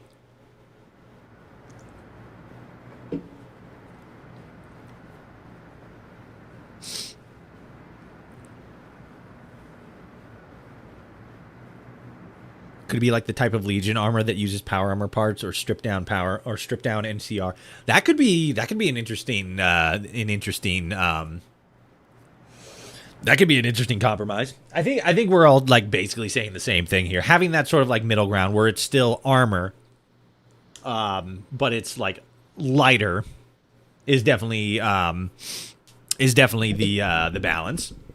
I think that's good. Again, for like Fallout 5, right? I think that'd be interesting as like a design option where it like changes, like not only just visually, because it's already sort of been like generally a visible change whenever you like mod a suit of armor, but like the actual like shape of the armor so that it looks tighter. I think that'd be really cool. Kenzie Queen, thank you for the follow. Supernatural Cars named baby. Oh yeah, what I used to be such a massive fan of Supernatural.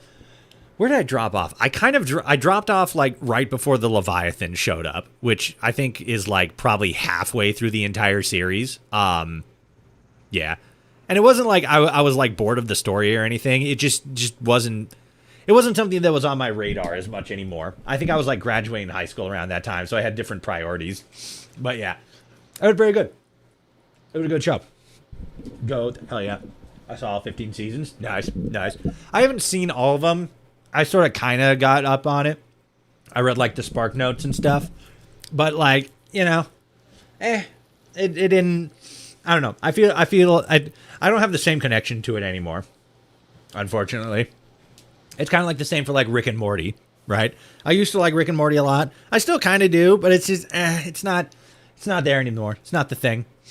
I think the armor set that has the look and uses parts, but you lose the buff and no fall damage, less strength and carry weight because you're stripped down, but you get more speed and agility. Yeah. It's a balancing act between like you sacrifice a lot of the things that make power armor like bigger and better, like more carry weight, more defensibility, more defense, things of that nature. No fall damage. I mean, to a certain extent, I think you still take fall damage at like certain heights or whatever. But yeah, it's not better, but it's less to that extent, less defensibility, more speed. Give me one quick second here.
Okay, I'm back.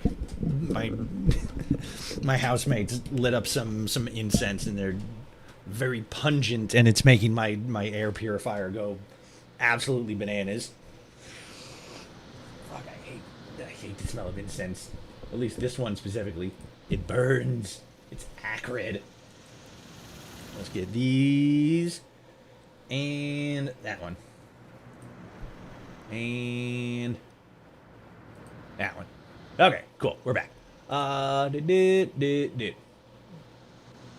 let me get caught up here.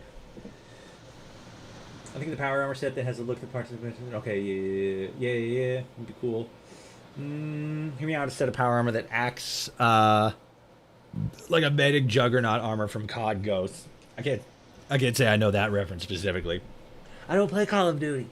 I'm sorry. I'm not cool like everybody else. I also think certain weapons should be unusable with power armor. Yeah, like I think people point to like the 10mm specifically as something like you should not be able to use this with power armor because the hands are gigantic. How does that shit scale, right? I think that'd be an interesting like if they wanted to further deepen the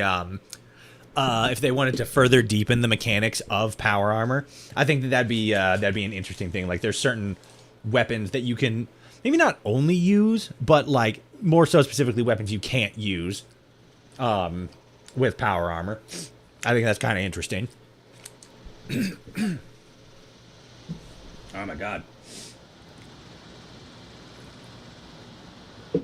It's like in the back of my nose. It's like in my actual nostrils.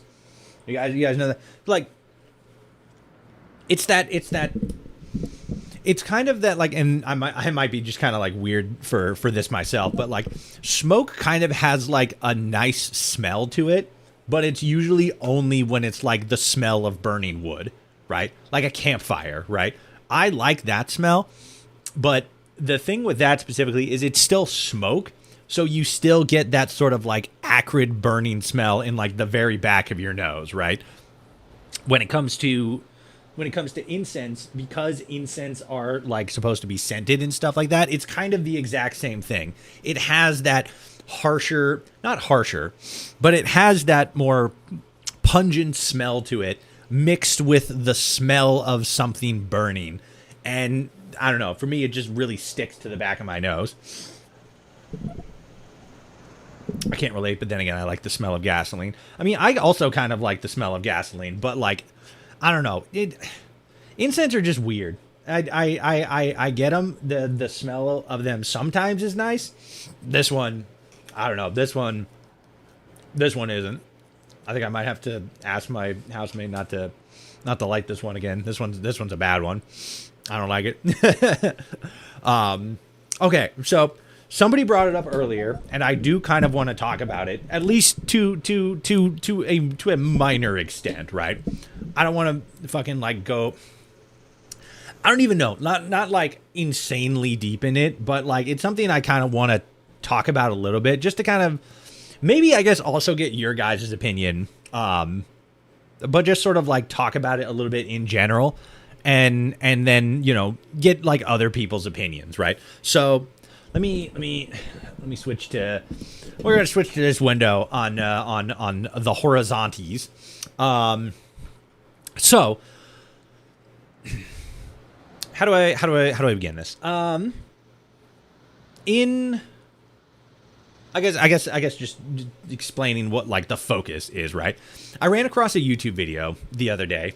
Or I didn't run across it. I can't remember if I saw the original YouTube video first or if I saw like somebody reacting to the YouTube video. But this YouTuber named Devin in HD, sort of like a lower to middle level YouTuber. I think he has like maybe he's like 30, maybe 80. I can't remember exactly how many, but like he's got a couple 10,000 viewers, right? 30,000, 80,000, something like that.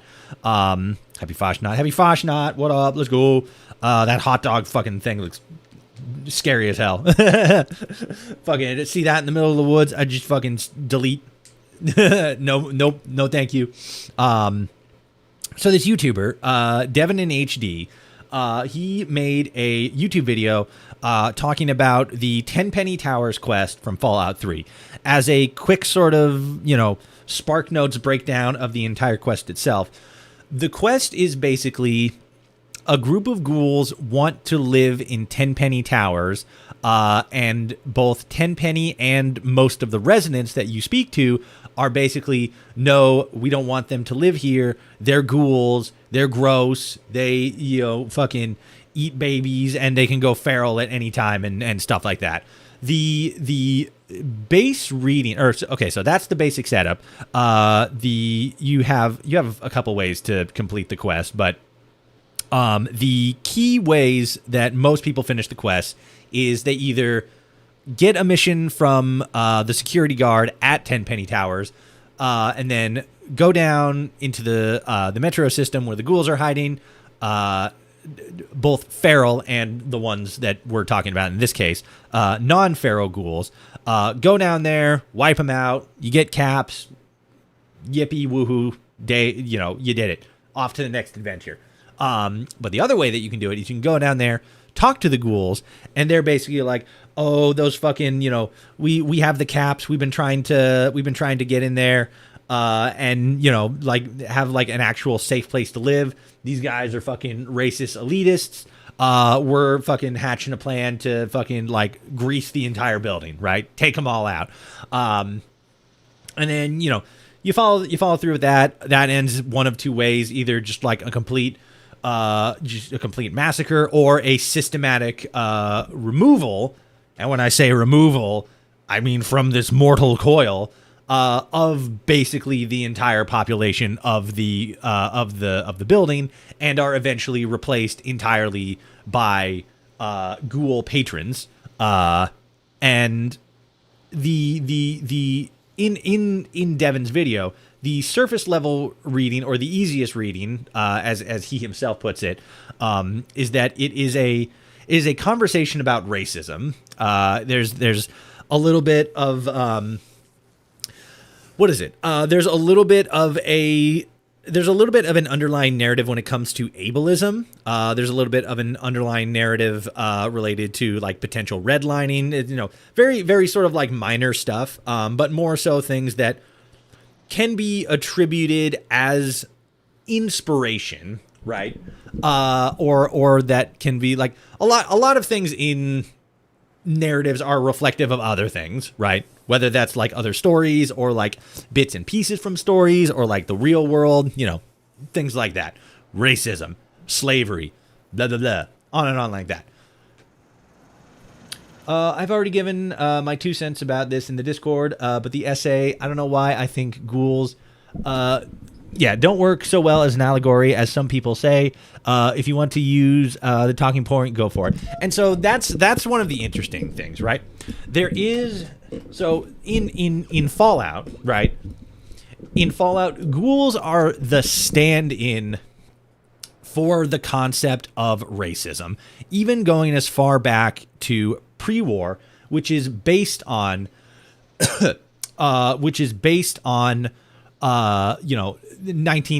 obviously it's progressed much farther into the future, but a lot of the pre-war world is based off of like the 1950s and stuff, but racism specifically doesn't seem to be a thing anymore, or isn't like shown in what we've seen of the pre-war world.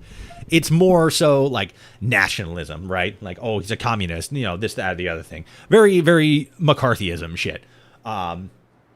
Which I think narratively is kind of interesting, because there's so many narratives that focus, or there's so many like overarching stories and worlds and stuff that in some way, shape, or form deal with the concept of racism. I think a good analogy in this specific case, relating it back to Fallout, specifically is Dungeons and Dragons. Dungeons and Dragons, like, isn't really Dungeons and Dragons unless you're racist to some race for one reason or another. Some of them are probably a little bit more based in some actual valid reasoning, specifically I think around the tieflings and the drow. Both have sort of like an evil or evil aligned background in many cases.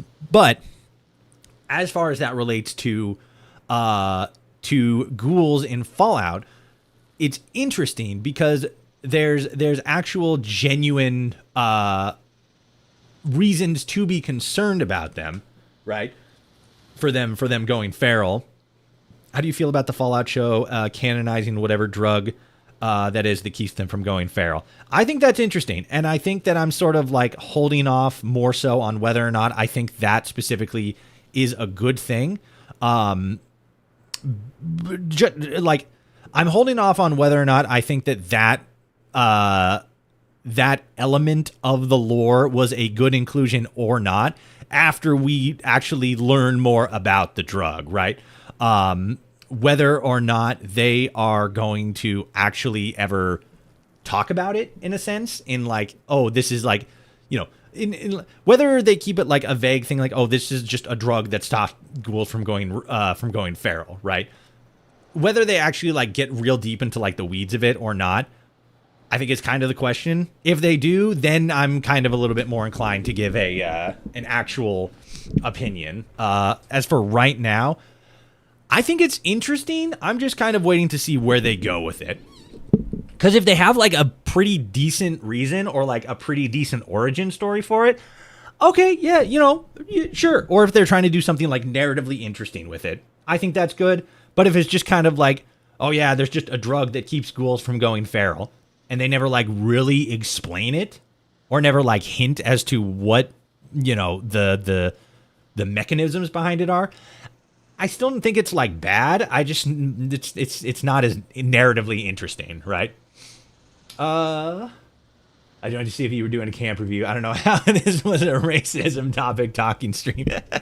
So that's the thing here, right? I'm talking about a recent video that was put out by a creator named Devin in HD. So the drug wasn't invented by the show. Oh no, yeah, it is something that we have only seen in the show. But whether or not like the lore is like, oh, it came from, because there could be like lore specifically from the show where like, oh, it came from like, you know, this guy in Boston or like from somewhere out west or whatever. It doesn't appear anywhere else besides the show. So that's more so context around that. I don't think all ghouls need a drug to stay sane. I think it's a drug that could be used because in 76 any chem would work to help keep them from going feral. Yeah, and that's also a strong point, right? If it's something that if it is something specific that also happens to have the effect of preventing ghouls from going feral, but isn't like the thing that prevents them from going feral, it's just like something that also works.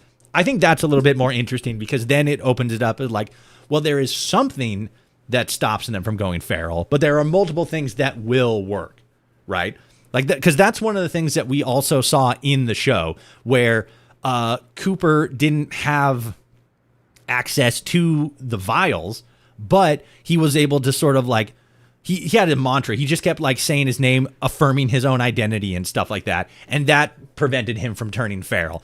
I think that's interesting because both lead into like, it's some sort of psychological effect, not going feral, but preventing you from going feral. Vials equal medicine. Possibly. I don't know if that's exactly true, but I think both of those, like the mantra, like saying who you are and reaffirming who you are and stuff like that. Like, you know, I'm Cooper Howard, I'm human, this, that, and the other thing. I think that both are stimulating a very specific part of the brain that requires stimulation in order to fight off going feral. I think that there is a degree to which it does and does not work. Harry Workod, thank you for Twitch follow. Thank you for the follow on Twitch. I think that there is definitely a degree to which, you know, just saying it makes it work. I think that there's like a cutoff point to that. Maybe like you go long enough without whatever like chemical like stimulates that part of the brain. I think that could be the case because like it can't just be like, you know, oh, just, you know, affirm who you are and stuff like that and like you're good. No, I think it's kind of both. I think that I think that the mantra does it, but in the long term you kind of need like some additional chemical to help stimulate that part of the brain. In season 1, for some of the ferals in the supermarket say their own name. Might be the last time. Yeah, and that's also where I'm going with that. Clearly, it's something that maybe a lot of ghouls or like some ghouls know is effective, but again, I feel like there's also that chemical dependency to where they need that chemical, but they can sort of like self-stimulate in a way, self-stimulate that part of their brain to prevent themselves from going feral. But eventually they are going to need whatever chemical it is that actually for like automatically stimulates that part of their brain, or, you know, kind of like a recharge battery kind of thing.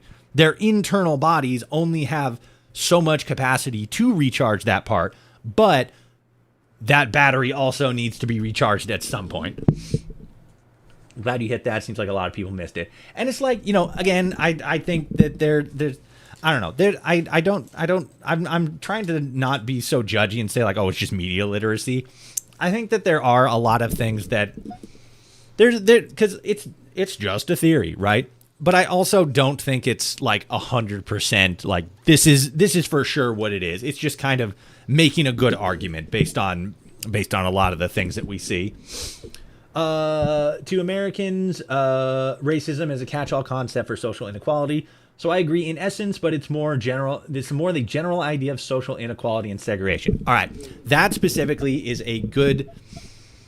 Hey, how's the wasteland today? It's doing pretty good, Art. How's you doing? Welcome to the part of the follower Toshi stream where we talk about racism. It's fantastic. So that specifically what Neon said there. I want to jump back to the original thing we were talking about with Devon HD and the whole Tenpenny Tower things, right? So the surface level reading of the Tenpenny Towers mission is a conversation about racism, racists, elitist oppression, stuff like that. The usuals, the old melodies, the good shit, right? So he put out that video, and then not soon after, but like I think a month or two later, maybe like a month, because I know his video is like 2 months old, and I think the oldest video responding to his video is like a month old. But effectively, over the last like maybe 2 weeks specifically, a number of other videos popped up separate from the first one that were looking at his video, examining a bunch of the methodology, rather, of how he went about talking about the mission, his conclusion, and some of the claims that he made in the video.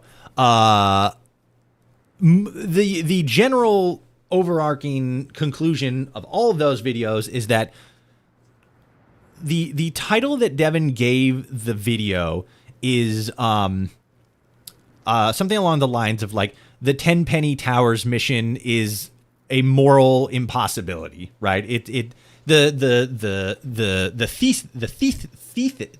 Thesis, there we go, of the video is there's no morally right solution to finishing the quest, right? You're either helping the elitist racists who are run by a effectively hyper capitalist who admits openly to taking pot shots at anybody from on top of his roof, some of those things being people. And we're going to put a pin in that specifically because that, funnily enough, was a common pushback for a lot of the creators that I saw that were countering Devin's original video. So that's Devin's big takeaway. You're either helping these rich elitist racists, or you're helping these, downtrodden people who are being oppressed, but are going about solving the solution in a very violent anarchist terrorist kind of way. They want to go in and they want to wipe everybody out. King Von style, real Halloween shit, baby. So that's the basics of the mission. There's no real morally right answer because both are objectively bad outcomes in certain senses. The karma system kind of fucks the whole thing up, but the karma system in the game is bad anyway, so it is what it is. But pretty much all of the videos that were responding to him were effectively countering that, basically saying like the only morally justifiable outcome to this mission is to just kill the ghouls, because like you go up to Tenpenny Tower, you meet the main guy, Roy Phillips. You don't meet him, you hear him talking to the intercom, and he basically says, let us in, we have the money to pay our way, what's the holdup here? The security guard says, we don't want your kind around, kick rocks. And then Roy says, we're in no uncertain terms, we're going to come back, you're going to regret it, mark my words. Very obviously meaning he's going to enact violence. When you go down and talk to him, he says that he's going to enact violence onto them. By all accounts, you see Roy is not a good dude. He's a bad man with a bad plan, and it's bad. So you're like, all right, let me see if I can mitigate this situation. You go up, you talk to Tenpenny.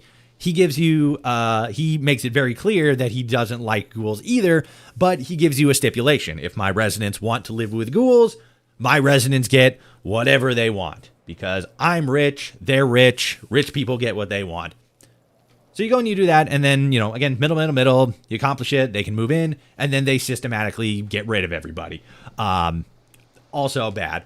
So the moral dilemma here that people are pushing back against is, by the sheer number of people killed, Roy is the worst option because he has no scruples around humans being killed, because his worldview has been shaped by racism. He thinks that every single human is racist against ghouls in some form or fashion, so we don't need them. There's a you have to do it in like a specific way, but there's a way to make it so that Burke, the guy who originally approaches you in Megaton with the proposal to help him blow up Megaton, he will be there under certain conditions. He will be at the top of the tower after Roy takes the place over. Roy can be seen talking with Burke, and Burke says, "Hey, I was hired to do a job. Tenpenny might be dead, but I still got to blow up Megaton. You push this button, deal's done. I walk out, you never see me again." Roy's basically like, "You're going to blow up Megaton? Really? Fuck yeah, dude, let's do it." Very clearly, Roy is also very racist. But again, a lot of these counter-arguing videos were basically saying Roy is the bad option objectively because of the sheer number of deaths that he will, the sheer amount of people that he will kill, the bodies he will stack up in trying to get what he wants. And then, frustratingly, two other big talking points come up. One, again, going back to Tenpenny specifically, a lot of people for some reason argue that in Tenpenny's line specifically, you ask him like, what are you up here shooting at? And he says, anything and everything that I want. Anything and everything that I want.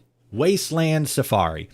And weirdly enough, that's not the last time he talks about it, but in a lot of these response videos, that's the only time that specific line is brought up. And there's people who are saying either he's talking about Safari killing wildlife, duh.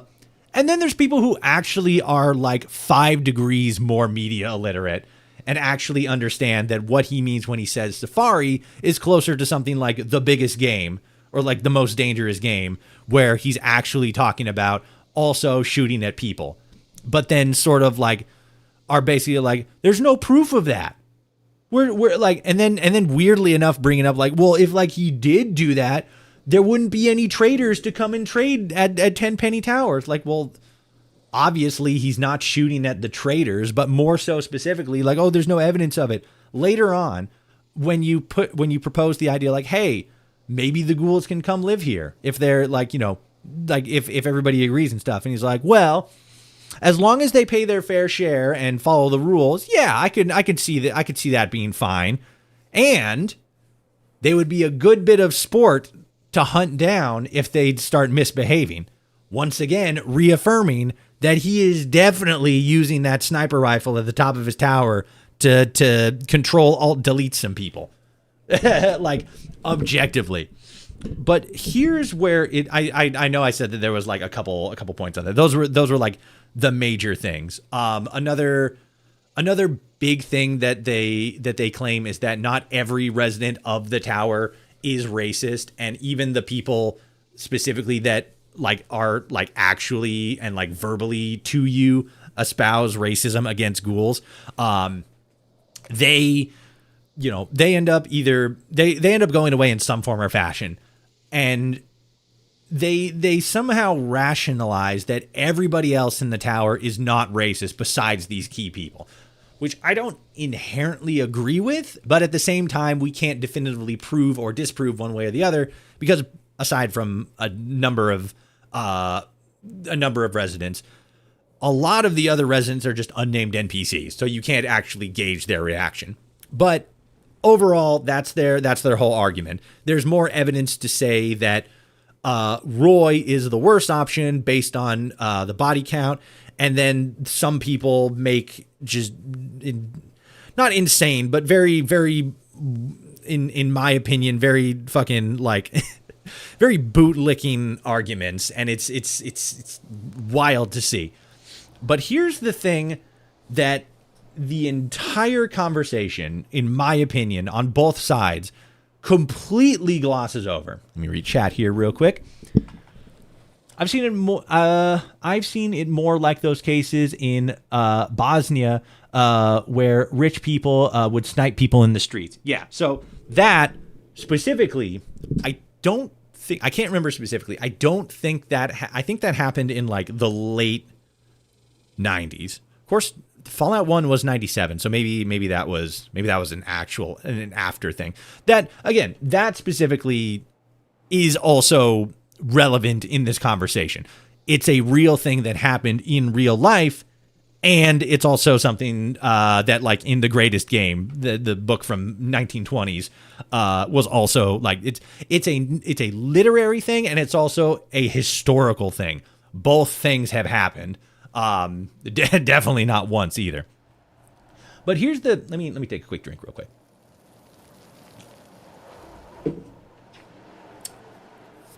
Here's the thing that both sides of this conversation are completely overlooking. Or maybe this is more so me, and this is more so where I want your guys' opinion on this. So for anybody who's played the game themselves, played that mission themselves, the Tenpenny Towers mission from Fallout 3, anybody who's played that themselves, you probably have a little bit more history and a little bit more knowledge on it than just, you know, my my inane ramblings. For anybody who hasn't, there's YouTube videos of it. Otherwise, you got my inane ramblings. Here's the thing, though.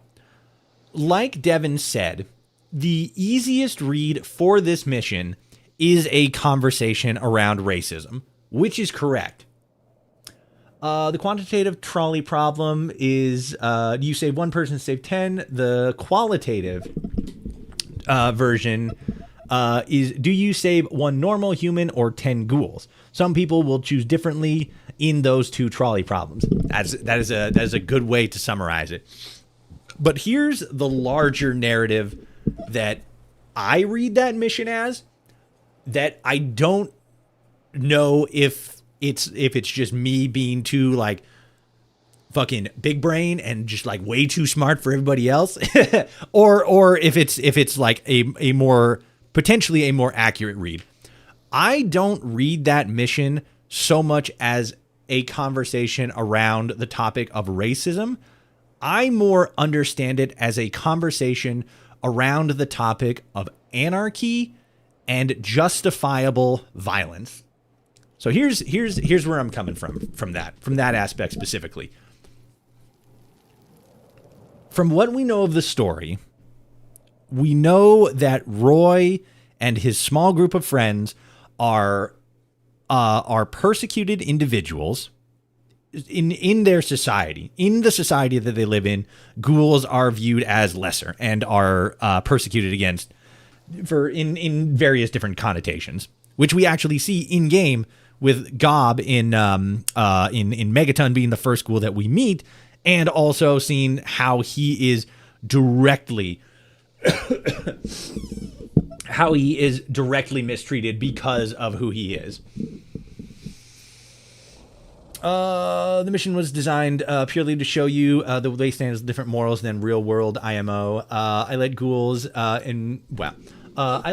in first myself and was shocked. Lamau. And like, so that's the thing. So here's where I'm building with this.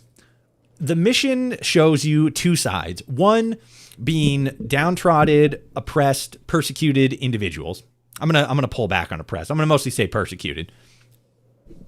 In Fallout 3 anyway, we don't see like a systematic dismantling of like ghouls from a population. At least not in the same way that we did in Fallout 4, where we learn that canonically they were systematically removed from Diamond City, right? We don't, as far as I remember anyway, we don't see anything like that in Fallout 3. But we see a small group of people who are the most impoverished people with the hardest hand, right? They got dealt the worst hand in this whole debacle. They, again, based on what we have been told in the story, there is an argument that they don't actually have the caps that they say they do. But that's not, again, definitive. That's not a for sure thing. We can make that assumption, but it's not provable. They claim to have enough money to be able to afford a better place to live. They are downtrodden people going through probably one of the worst things that any human could in that situation, and are looking for a better life, right? That is their side. On the other side, you have, how do I describe this in a proper, more so unbiased clinical kind of way? You have individuals who live in a level of comfort and luxury that may or may not have been dutifully and rightfully earned. We know for sure that Tenpenny Towers was intentionally created, right? It wasn't created as we'll take anybody who needs a space. We're looking specifically for specific kind of people. Tenpenny himself says that. He says, we're looking for specific kind of people with specific kind of assets. And that's how we've created this society. That's what Tenpenny himself says. So it was a deliberately created economy with a deliberately created clientele base, specifically preventing key people from even entering the building. One of the things that gets brought up in the conversation is that while Roy can't enter, verbally stated because he's a ghoul, we also aren't allowed to enter because we're wastelanders, but by either bribing him or convincing him to let us in, we can come in. If we were a ghoul, I would probably say that even if we had the caps, we would not be allowed in because we're a ghoul. So on one side of the conversation, you have downtrodden, oppressed individuals who are looking for a better, position in the world. They're looking for a better place to live, a safe place to live. On the other side, you have, again, I don't want to say privilege specifically. You have people who live in a certain degree of comfort, who are trying to maintain that comfort by systematically keeping certain kinds of people out. By any and all not accountability. By any and all definition, that is, what would that say? What would that be? A selective society? Curative management? It's exclusionary on its front, right? You have the haves and the have-nots. The inciting incident of the whole conversation is around racism, but it's not one side specifically. Gated community. I mean, yeah, but I was thinking more of like a literary term, or like, something that sounds a little bit better on like an essay paper, right? But here's the thing. So it's classist either way. That's probably a good way to. It's a classist situation. Both sides, however, in the course of playing the mission and like learning about the characters and stuff, we learn that both sides actually hold a degree of prejudice, right? Roy holds a degree of prejudice from a lived experience where he has himself personally been dehumanized and seen as lesser or a threat just because of who he is. But then on the other side, you have the people in Tenpenny Towers who, have a legitimate concern about living with ghouls because of the real concern that they could go feral and, go crazy and kill people. That's a real concern. But then they also promote racist ideas like, they eat their own babies. They live in filth. They all this, like, they call them zombies and stuff like that. To the degree that, they are zombies. They look like zombies. Canonically, they like smell like horrible and stuff like that. To the degree that that's accurate, sure. Okay, yeah, we'll give you that one. Again, though, there's a separation from not wanting to live near somebody who is like dangerous, right? And promoting these like blatantly racist, or in a more general, non-specific term, classist, behavior category. The thing is, both parties want to enact violence upon the other. The guard specifically sends you to kill them so they'll stop being an issue, and getting involved with Roy will end up also involving you killing people. So both sides are racist. Both sides are are willing to enact violence on the other. The big key difference that I see between these two is that one side, the ghouls, have a lived validation for their, let's call them grievances against the other side, whereas the other side has a perceived fear that leads them to hostilities.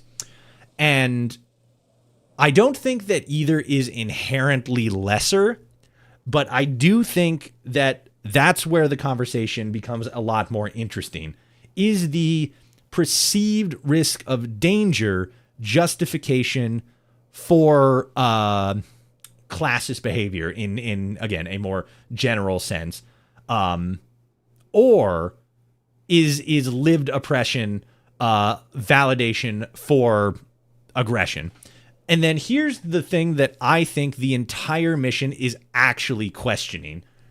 Is it morally justifiable for the downtrodden and the oppressed to enact violence on the people who oppress them, more so specifically, on a system that oppresses them, destroying that system in its entirety, even including the individuals who are a part of that system that they themselves may not subscribe to the same sort of, again, classist, xenophobic, racist beliefs, right? Is violent revolution justifiable in the face of an oppressive system, regardless of whether or not the revolution against that system gets innocent people killed? And I think that is a much more interesting question than, is racism bad? I think that the surface level reading of the Tenpenny Tower mission, the conversation around racism, I think that is interesting, but I think I think it's the easiest surface level read, just as Devin and HD said. But I think a much more interesting read of that mission is whether or not, again, revolutionary style violence is justifiable to the oppressors, regardless of whether or not everybody involved in the oppressing system is themselves an oppressor, or whether they're like, an innocent bystander. That's where my mindset is, and where it's been thinking about this whole Tenpenny Tower thing. And I guess again, more so I'm interested in your guys' takes on that, because I think that's I think I'm pretty big brain on that one, but I don't know if that's like a good read. Is that a good read? What do you guys think? My homie plays first Fallout game. Proud to say it's New Vegas and he's loving it. Cool. Hilariously enough, he's absolutely terrified of bugs, and his first encounter leaving in town was a Cazador. Yeah. I was gonna. You said bugs, and I'm like, well, he definitely ran into a Cazador. He's in trouble. But yeah, so that's a lot of like where my headspace is with the whole Tenpenny Tower thing. I just don't think anybody is really, or at least anybody involved in the current creator conversation is actually engaging with the real messaging and the real question of the Tenpenny Towers mission. I think they're all just focusing on the race aspect, which is actually really funny. I mean, in Devin's video, he does kind of get a little bit into, not like politics specifically, but he does sort of involve like part of the conversation around like modern politics. Like he said something about like, so much for the intolerant left, in like referring to the ghouls as like the tolerant left or something like that. But then like all of, if not, or like most of, if not every video that I've seen like rebuking him, hasn't been, at least at best, a little bit politically charged, to at worst like just insanely politically charged. One of the videos was something along the lines, titled something along the lines of like, Tenpenny Towers is only a moral impossibility for like woke tourists or something like that. And that video specifically I didn't really like, because it was literally just dude reacts to video, which is just such a fucking lazy format, especially in the Big 26. But yeah, I don't know. I'm working on a long form video, basically, you know, saying all of what I just spent the last like 20 minutes trying to say, but a lot more succinctly and a lot better. Cause I don't know. I just don't think that people involved in this conversation are actually talking about the right narrative that the mission is trying to make people think about. I don't think it's specifically about racism. I think it's more so about the morality behind violence, right? Because even, again, both sides want to kill each other. But you have to be in there and you have to create some kind of justification for doing violence on behalf of one party or the other. Whether or not you think it's a specific, I think that, you know, there's going to be less physical casualties by just going in and taking out the ghouls. Or I think morally, you know, Tenpenny and all these, you know, fucking rich elitist assholes that live in this tower, they 100% deserve it. Fuck them. Or whether you fall somewhere in the middle there. I think that is a much more interesting and nuanced conversation than just race, like poor oppressed people versus rich racist people, right? Especially since, again, a lot of like Roy as a character is just intrinsically racist and violent. So it's a lot of people claim like, oh, he's like glossing over a lot of like Roy's bad stuff just to make Tenpenny look worse by comparison or something like that. I'm going to be honest. I didn't like all of the videos that I watched countering the argument. There were definitely like moments where like, all right, yeah, you have a good point there. That's valid. This, that, and the other thing.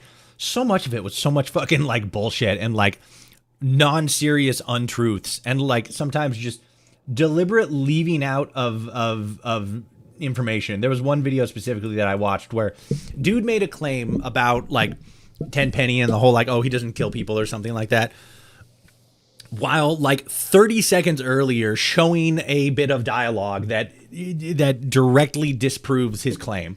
It was wild. It's there's so much like performativeness on both sides, but one side is just like blatantly calling the other performative while themselves being deliberately performative. It's wild.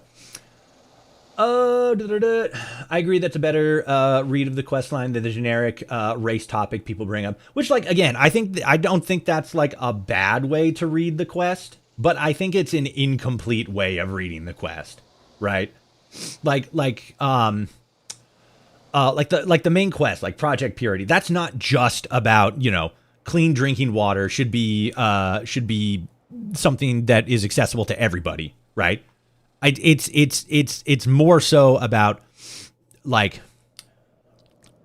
it's not just that. It's also sort of like, it gets into like a lot of allegories around like freedom and faith and belief in like a better future and stuff like that. It's a multi-layered thing, but the surface level of any quest can be correct, but also not taking into account the entirety of what the narrative is trying to say. I see it as a social inequality situation, and you explained it well. Did European colonists really think Central African people were subhuman, or used it as justification for economic expansion? Yeah. And like, that's, funnily enough, that's actually a smaller part, but a part of the whole Tenpenny thing. Tenpenny claims that, you know, he moved into the tower. Nobody else was there before him. Or I don't think he really says that, but he says like, you know, I didn't build the tower, but I moved in here, spruced it up, populated it. You know, I made this something. I made this place something. And Roy sort of insinuates that, well, again, he doesn't directly say it. He sort of insinuates that he believed that that Tenpenny, you know, stole the tower or like colonized the tower from somebody else, And that sort of is going along the same lines that he believes in the whole, like, oh, you take what you can in the wasteland and you hold it for as long as you can, right? Tenpenny didn't build that tower. He just knocked out the previous inhabitants and took it over, right? So there's also a bit of like colonization with that. Again, not directly stated and could probably be more of like an extrapolation thing. Whether or not the tower was empty beforehand, I don't know. But again, that's a part of the conversation. So it invites more introspective thinking or deeper thought to it. I'd say probably both. People are double-minded. Yeah, that's true. And as I've said, I don't find ghouls to be a great extent mutants in Marvel to be a greater allegory people make it to be. I mean, yeah, again, it's maybe it's not like that it's a perfect allegory, but it's a more fantastical allegory, right? It's embiggening a lot of the things that or a lot of the stereotypical fears or assumptions around like people of like certain races and stuff, and embiggening them in a more dramatic and fantastical way, right? So like one thing with like Asian people, I think one of the continued like more stereotypical things is like,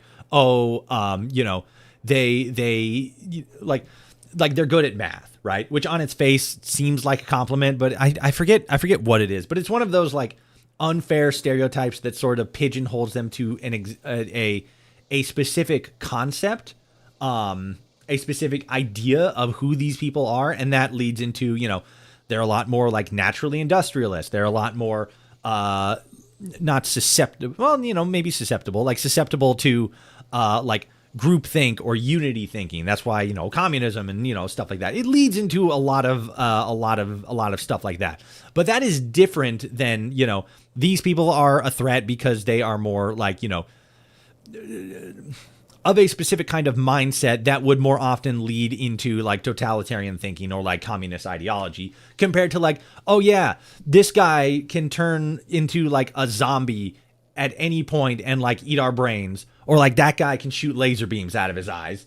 That's dangerous. It's a justifiable fear, but in the world of like, again, Fallout or comic books and stuff like that, it is a valid fear because it is a lived experience, but the allegory is there. It is a much more direct, viewable, measurable, observable threat than, black people can jump better, or I guess maybe one of the older ones are like Native Americans are like natural hunters or trackers or something like that, right?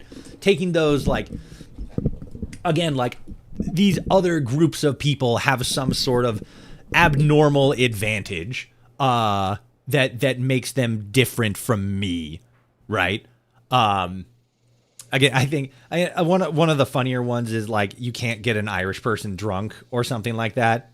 They just have like a naturally more powerful liver or something like that. None of these things are true, but they seem to be making other groups of people seem more fantastical in a sense. Kind of dehumanizing them a little bit, but again, in sort of like an intended positive way, even though it's not based in reality.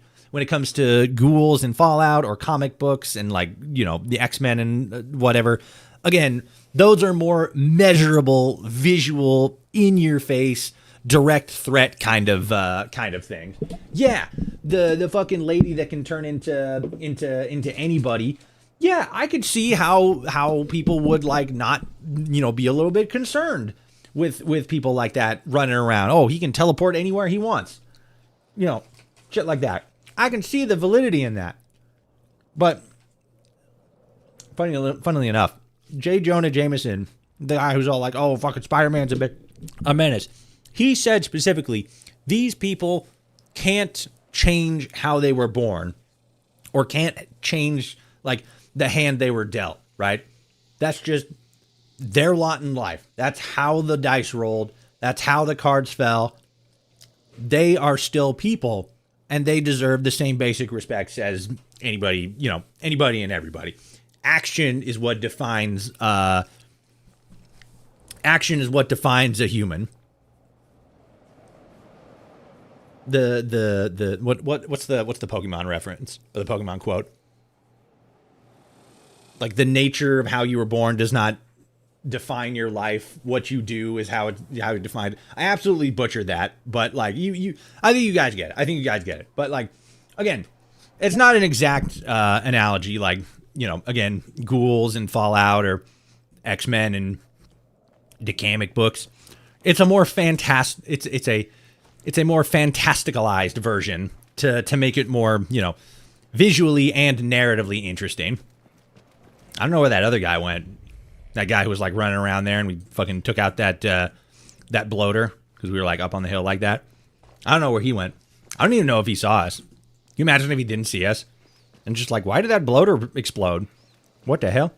We're at the water park, everybody. Let's go. We just had a nice big long conversation around, racism. Now let's go hit the water slide. Hey, yo, I'm up. I need another drink though. Hold on. So fucking hot in my room. Hold on real quick. Let me check something.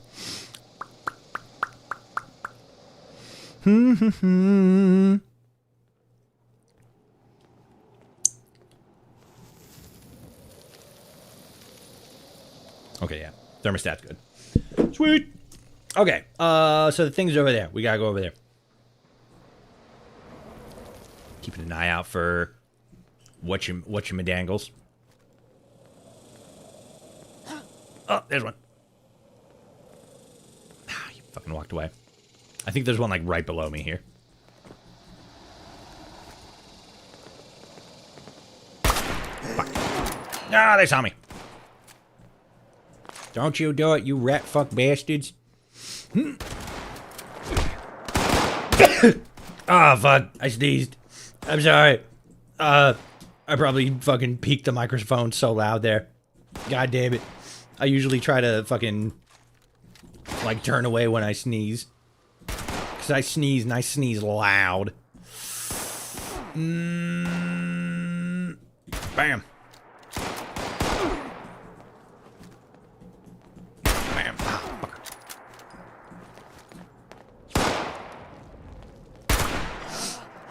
I did Foshnot earlier with someone that had the title Sturdy Floater. Very classy. Very nice.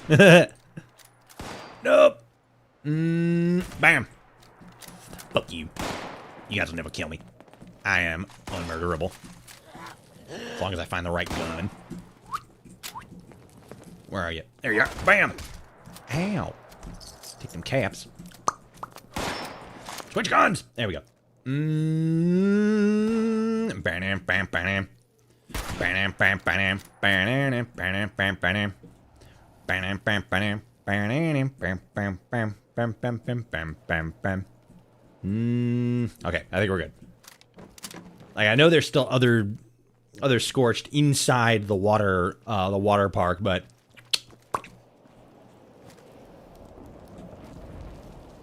nope. I think we're good. Oh god. All right, guys. Oh, there he is. Ah, fuck. Missed him. All right. Fucking watch this. I'm gonna 360 this nerd. 360 no scope. Ah. There we go. All it took was 4 shots. Oh god. I am not good at the shooting part of this game. Any of these games. I'm just not good at shooting games in general. There are some points where I can like fucking lock in and be pretty decent, but like overall, nah. I fucking suck at this shit. Okay, we gotta go down there. That's usually why, like, in any, I guess more so, again, in, like, specifically Bethesda games, I usually try to go for more of, like, a speech build. Because I'm just bad at the combat aspect. What can I say? Here, bam! Bam! Oh, he hit me. You fucking bitch.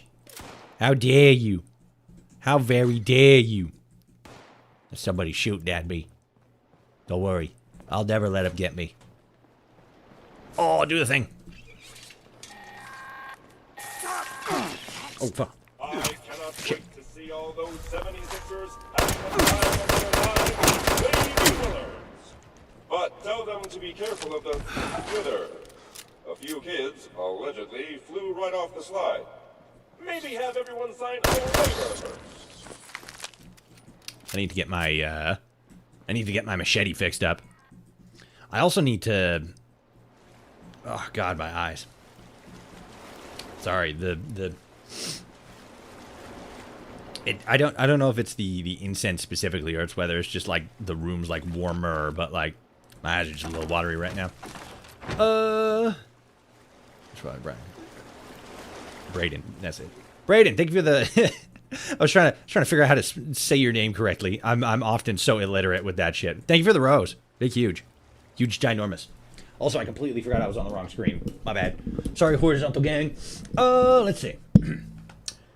And as I agree, wow, lost it. And I agree, as I said, I'm not anti-mutant or anti-ghoul. Oh, no, yeah. They're both good and bad in each group, like how there's good and bad in every race in real life. Oh, no, yeah. Like your initial preference, your initial concept with, like, you know, they're not, like, a perfect allegory for, like, it's not a one-to-one when it comes to, like, analogies of, like, real-world racism and stuff like that, right? It's definitely different. Again, narratively, it leans a lot more into like we need to figure out a way to make this other group of human, by their very nature, seem like a bigger danger.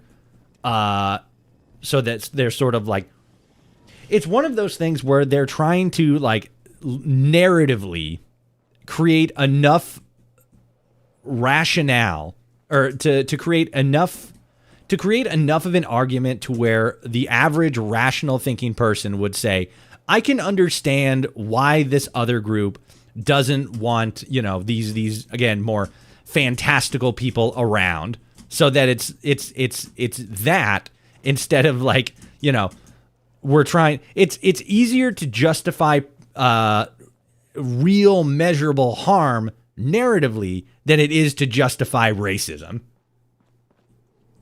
And I think that's the entire point. It's because the narrator, the people writing the stories don't want to actually create a logical rationale, but behind, like, you know, hating people just because they're a different like race or nationality or whatever. So they always lean into a more fantastical situation. Nope. Okay. During the final breathers of 10 next. Okay, so I think we did all that. Like, there's. Oh, I guess we could go to. Okay, so. Oh yeah, that is still another part of it. Okay. This way, to the east. Here. We're gonna hop over. I think I can hop over this fence. Also, yay, we're at the water park. Yeah, we did it. Woo! Yeah, beach episode over. Here. Oh, I kind of actually do want to ride around on a crocodile real quick. I kind of wish there was a little bit more to do here at the water park, like in general, right? Like you can walk around and stuff. You can walk to the top of the slide and walk down the slide, and that's kind of cool and stuff. But like, kind of wish there was like a mission or something. That'd be cool if there was like they added a thing where you could like come here and like turn on the water and stuff like that, and fucking activate like animations. You go down the slide and stuff. Maybe you fall off of the green one and like fucking break your spinal column or some shit. That'd be funny. That'd be a good time. I don't know about you guys. That sounds like fun shit. Also being anti-mutant and anti-ghoul is very illogical because it's a fictional group. I mean, yeah, but it's more so in like you're trying to put yourself in the position of being somebody in that world, right? So there is sort of like a justifiable fear around like, you know, ghouls or like, you know, civilized super mutants and stuff. Again, intrinsically, specifically because of the history or the like very real practical reality of those specific kinds of individuals being dangerous. Again, with with like the X-Men and stuff like that, mutants in like comic books, it's also sort of justifiable because like, you know, oh, like what's your mutant power? Like, oh, I can like, you know, control fire or whatever. Like, oh, so you can burn down my house literally at like the drop of a hat. That, okay, cool. And it's like, no, I would never do that. I would never do that. I would never do that. I'm pretty sure that's what the fucking guy who could control magnetism also probably said at one point. And then guess what happened? The Germans.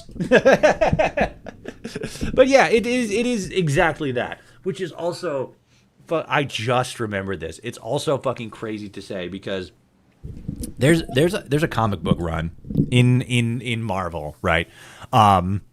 Called Secret Wars, and oh wait, hold on, is it Secret Wars? Hold on one second. I want to make sure I'm thinking of the right thing here. Hold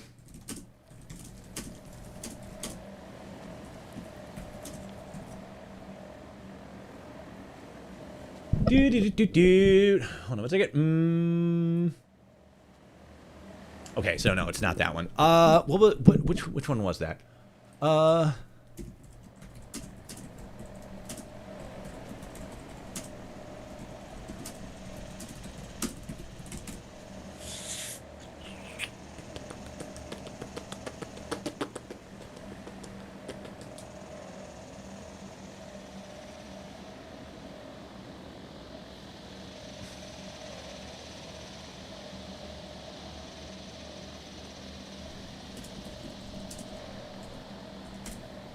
Okay, hold on, because there's like a specific run, but I don't think I'm seeing Captain Marvel Civil War. I think it actually is Civil War 2. Okay, hold on. Yeah. Okay, so well, first let me get caught up on the thing here.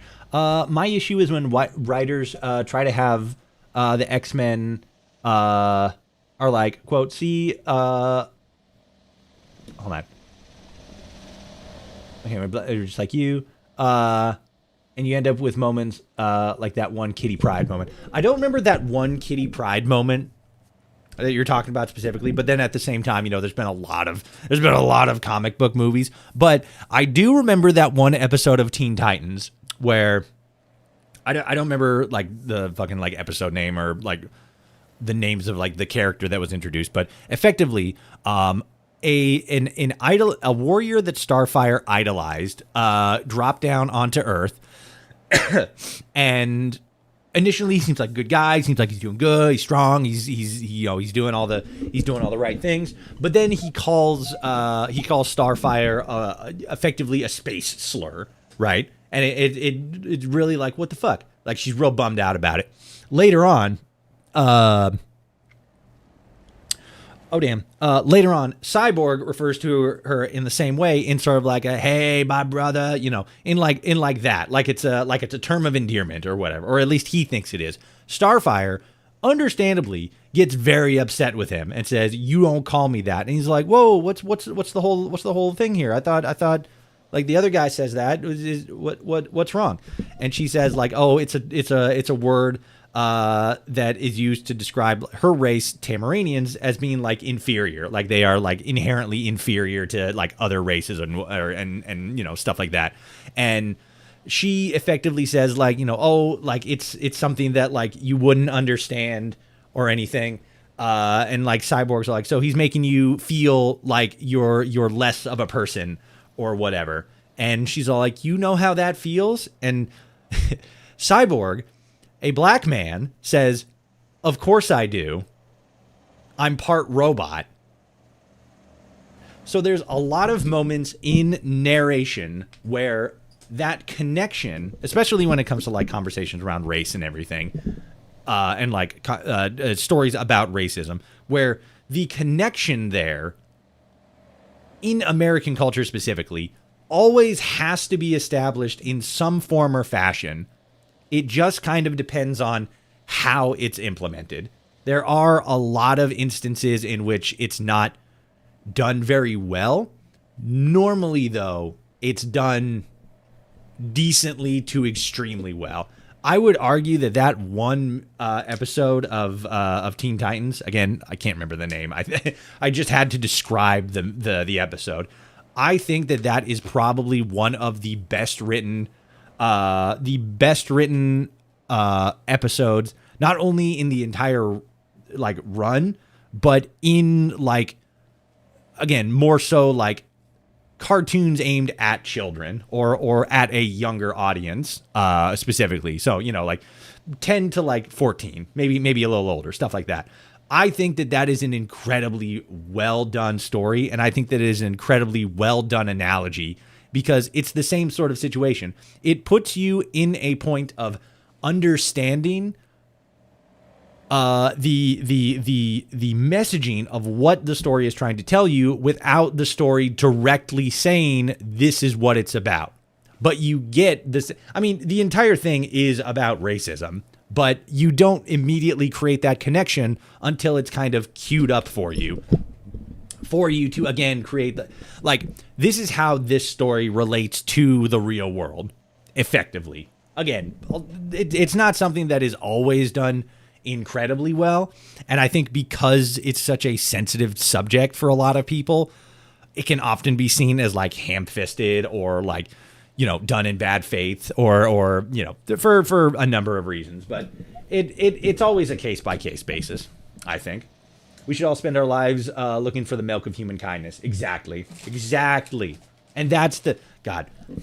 I want to make a thing about that, too. A video talking about Strong and the milk of human kindness. Because that's the entire bit. He's always talking about, like... Everybody's like, oh, fucking Strong's character was so boring. He's always just talking about finding the milk of human kindness. Like, you dumb fuck. It's not an actual thing. You were just played by some dude who knows Shakespeare and stuff. But it's so interesting because the concept of the milk of human kindness is that it's not a real thing. The point of the concept is the search for it. We are not looking to find the milk of human kindness as if it's an actual thing. The allegory is that we are always constantly looking for ways to be better people, to be kinder people, to be more gentle and understanding with each other, to do as best by other people as we can. So looking for the milk of human kindness, the journey to find the milk of human kindness is the entire fucking point, which makes it so funny because Strong is literally embodying the concept of the milk of human kindness without even understanding it or being like aware of it, which in and of itself, funnily enough, completes the cycle. It completes the analogy. He has become the milk of human kindness manifest. Funnily enough, because he thinks it's going to make him stronger so that he can, you know, kill humans. But, you know, he's trying. He'll get there. He'll get there. I don't think he will. I don't think Strong is like... Strong is a on the alignment sheet. He would be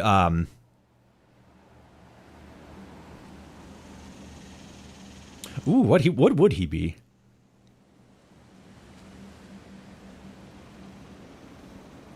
Chaotic neutral?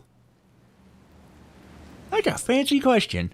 I don't know. But, you know, the point is he's not the same as his like brothers who are like, you know, chaotic evil. He's definitely closer to that, but he's a little bit more with it in a sense. Yeah, I'll take this just to have it. For those who think super mutants can't be kind, go visit Erickson and Fallout. Wow, in Far Harbor. Yeah, Erickson, Lily, fucking Marcus. There's a lot of examples. I would say Virgil, but Virgil is different. Virgil's different, especially since if you know engage with his quest and stuff, he becomes human again. So kind of the same, but kind of not really. But you know, point is, yeah, which also, funnily enough, also leads back into our previous conversation around like racism and like perception and like, you know, perceived prejudice based on perception.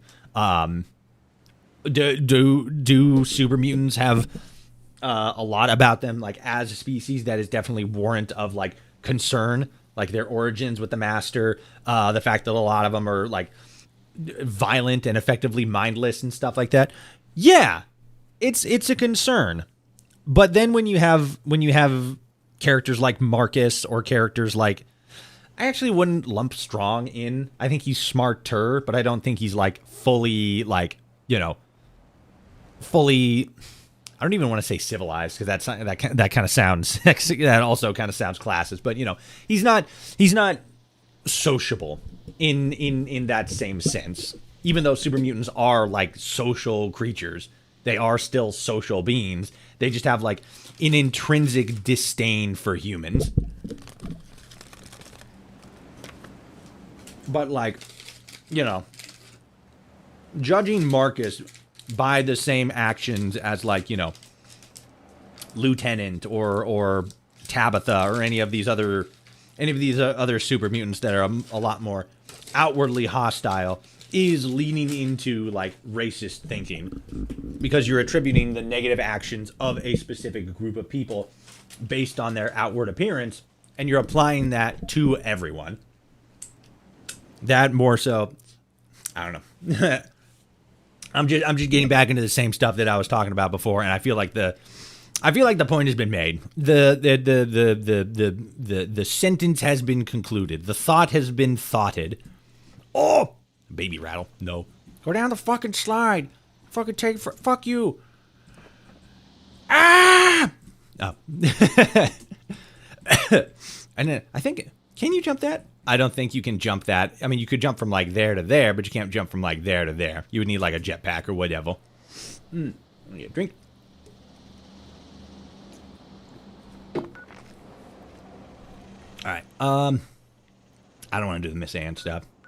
Can I fast travel here? Probably not. Yep, over encumbered. Over and crumbled. Watch this. Parkour. Oh! Oh! Yes! Okay. Oh, yep. Yeah! I did it. Okay. And then just drop down here. Break my legs. Perfect. And then I think I need to get a little bit farther before I can start chunking stuff. I'll place this down, then I gotta chunk stuff. I also probably am mostly actually being weighed down by food, so I should probably like eat and drink some shit. There we go. Yeah. Ah, fucking damn it. There we go. But yeah, that's what my next long form video is going to be about. I'm basically going to be talking about that, how I think the whole Tenpenny Towers conversation is a lot of like virtue signaling and like surface level reading of the mission, and how like nobody's actually properly engaging with the actual narrative that at least I think is being promoted with that quest line. I think it more so the quest line in general more so is talking about like anarchy and revolution versus you know, racism specifically, because another big part, like a big part of the dissenting opinion around the mission is like, you know, oh, the ghouls want to try to take something that's not theirs, and it's like kind of there is a somewhat valid argument in saying that, you know, Roy and the other ghouls don't actually have the money to pay their way. They just want what they have because it's like better, more, you know, it's better living conditions. It's you know, it's opulent, it's fancy, stuff like that. There is a valid argument in that, but I feel as if, again, it's focusing on the smaller parts of the conversation as opposed to the larger conversation that I think the mission is trying to get the player to focus on. Because if it was just about race, Roy wouldn't be like a terrible person. He could probably be a little bit of a dick, but he wouldn't be like this equally as, if not more racist psychopath that wants to grease out an entire building full of people just because he perceives them as having done wrong to them, you know? And I think that people are just thinking too small with this, and I want people to think big about things, because when we have people think big about thing get big, thing good. Big thing good. Big thing not always good, but big thing here good. Me Toshi. You follow. YouTubes. Twitch. TikToks. Hit follow button. Big think. Always stream. Listen podcast. Fucking Nywall. King Gath. Eleonora. Jonah Loeb. Him make Deathclaw. This is the part of the stream where Toshi's brain turns off because he's had too much Monster Energy drink and the caffeine is starting to dehydrate his cerebellum. Oh! Fucking almost ran right past it. What up? Can I even go in here yet? Are they going to be mad at me? I don't think they are. I think I had something that was like, hey, go this way. Toshi's still playing AC Black Flag in his brain. I need to get back into that. I've kind of gotten like a little bit sidetracked with like other things. I am primarily focused on trying to finish up my at least my good run of Baldur's Gate 3 before getting into like anything else. But like I want to get back into Black Flag so bad. I fucking love that shit. Pirates are fucking awesome. I will fucking live and die on that hill. Anybody who says pirates are bad, fucking get out of my fucking chat right now. I don't respect you as a human being. You're like, there was a guy I saw on TikTok the other day who was like, he's a very popular streamer. I absolutely never remember his name. Oh shit, Toshi's feral. I never remember his name, but I see him all the time. He's a pretty big streamer.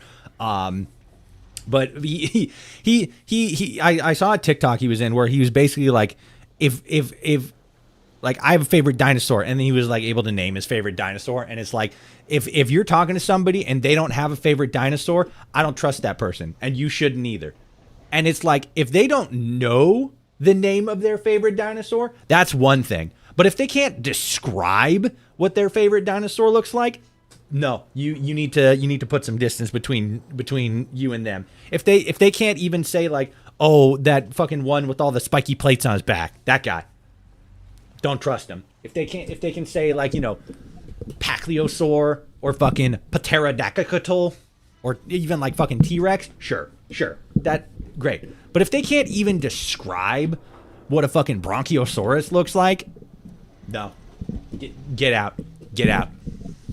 What's your favorite dinosaur? Oh, the one with the fucking like feathers that's kind of like a little bit of a bird one.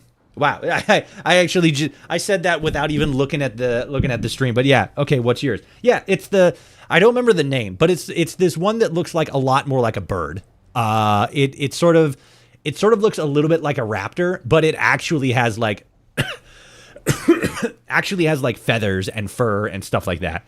And you know, it's not like, you know, because there is the theory that like all dinosaurs actually had feathers at some point, but we just assumed that they all had like leathery lizard skin. But there's a likelihood that because birds are their descendants, they had more like feathers and stuff. But there's one specifically that I'm thinking of, but I can't remember the name of it, that actually has like, again, like feathers and fur and stuff like that.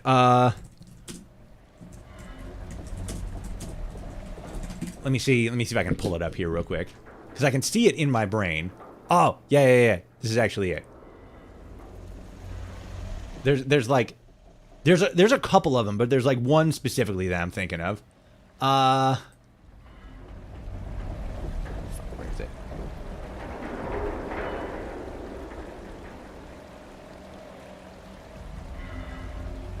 I'm seeing like a lot that are sort of like, yeah, that, but like not that, you know? Okay, what's this one? This is basically it, but I don't. Let me see if I can find a name. Okay, I would have to save image. Google image. I'm reverse engineering, chat. I'm using the Matrix. There we go. Okay. Upload file. Ah, fuck, where did it save? Probably saved to pictures. Oh, did it not save at all? God damn it. No, yeah, it's there. Okay, hold on. Hold on, I got it, chat. I got it. I got it. I just have to find it.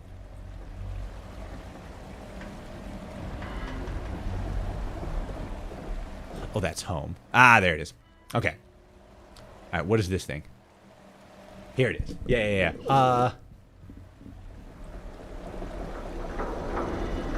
I have absolutely no idea how to even fucking say that word, right? Let me just pull it up here. Oh my god. Yes, I don't care. Fucking accept cookles. Cookies. Do I want to open that? No, I don't want to do that. I'll just do that. Utah Raptor? No, it's probably like maybe that's like a nickname for it, but I got it here. Hold on, I'll bring it up on screen here in a second. I need to fucking open shit right. Oh my god. Opera, stop sucking. Opera GX, stop it. What are you doing? Oh my god.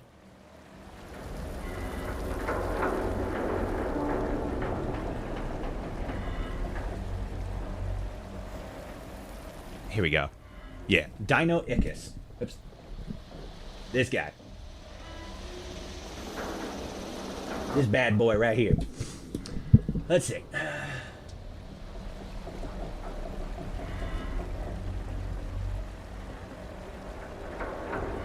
I fell in love with the Velociraptor as a kid watching Jurassic Park and how they were hunting the humans. Very clever and dangerous. Funnily enough, that is not a Velociraptor. Velociraptors are technically a different kind of dinosaur. I don't remember what the name of those dinosaurs specifically are, but those are not Velociraptors.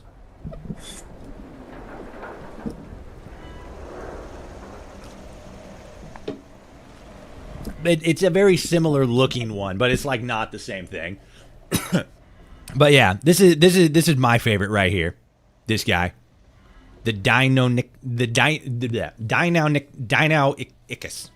Deinonychus. There we go. Deinonychus. The terrible claw. Look at this fucking sumbitch. Look at this guy. Looks like a freak. He's amazing, and I love him. I need to figure out what their actual name is. Let's fucking Google that shit real quick. What is the actual dino that is mistaken for a Velociraptor? I spelled that 1000% wrong. Here we go. Deinonychus. There's the thing. Search with Gorgle. Yeah, this thing. This sumbitch. Is that the same thing? Oh, it is the same thing. Hey, wow, look, it's this guy. We have the same favorite, the Dinosaur. It just doesn't look like it. Bam. I know it's basic, but Spinosaurus. Spinosaurus is also pretty badass. It's the same thing. Yeah. It's just, so like that, and that's the interesting thing. I think, because like, you know, this was confused with like the Velociraptor. It's a little different. I think it's actually, so like this is very clearly different from this. This guy's got a little head thing up here. But like the body shape is very similar. But it is effectively the same creature. Well, see, now actually these ones don't look like the same creature. These ones are bigger.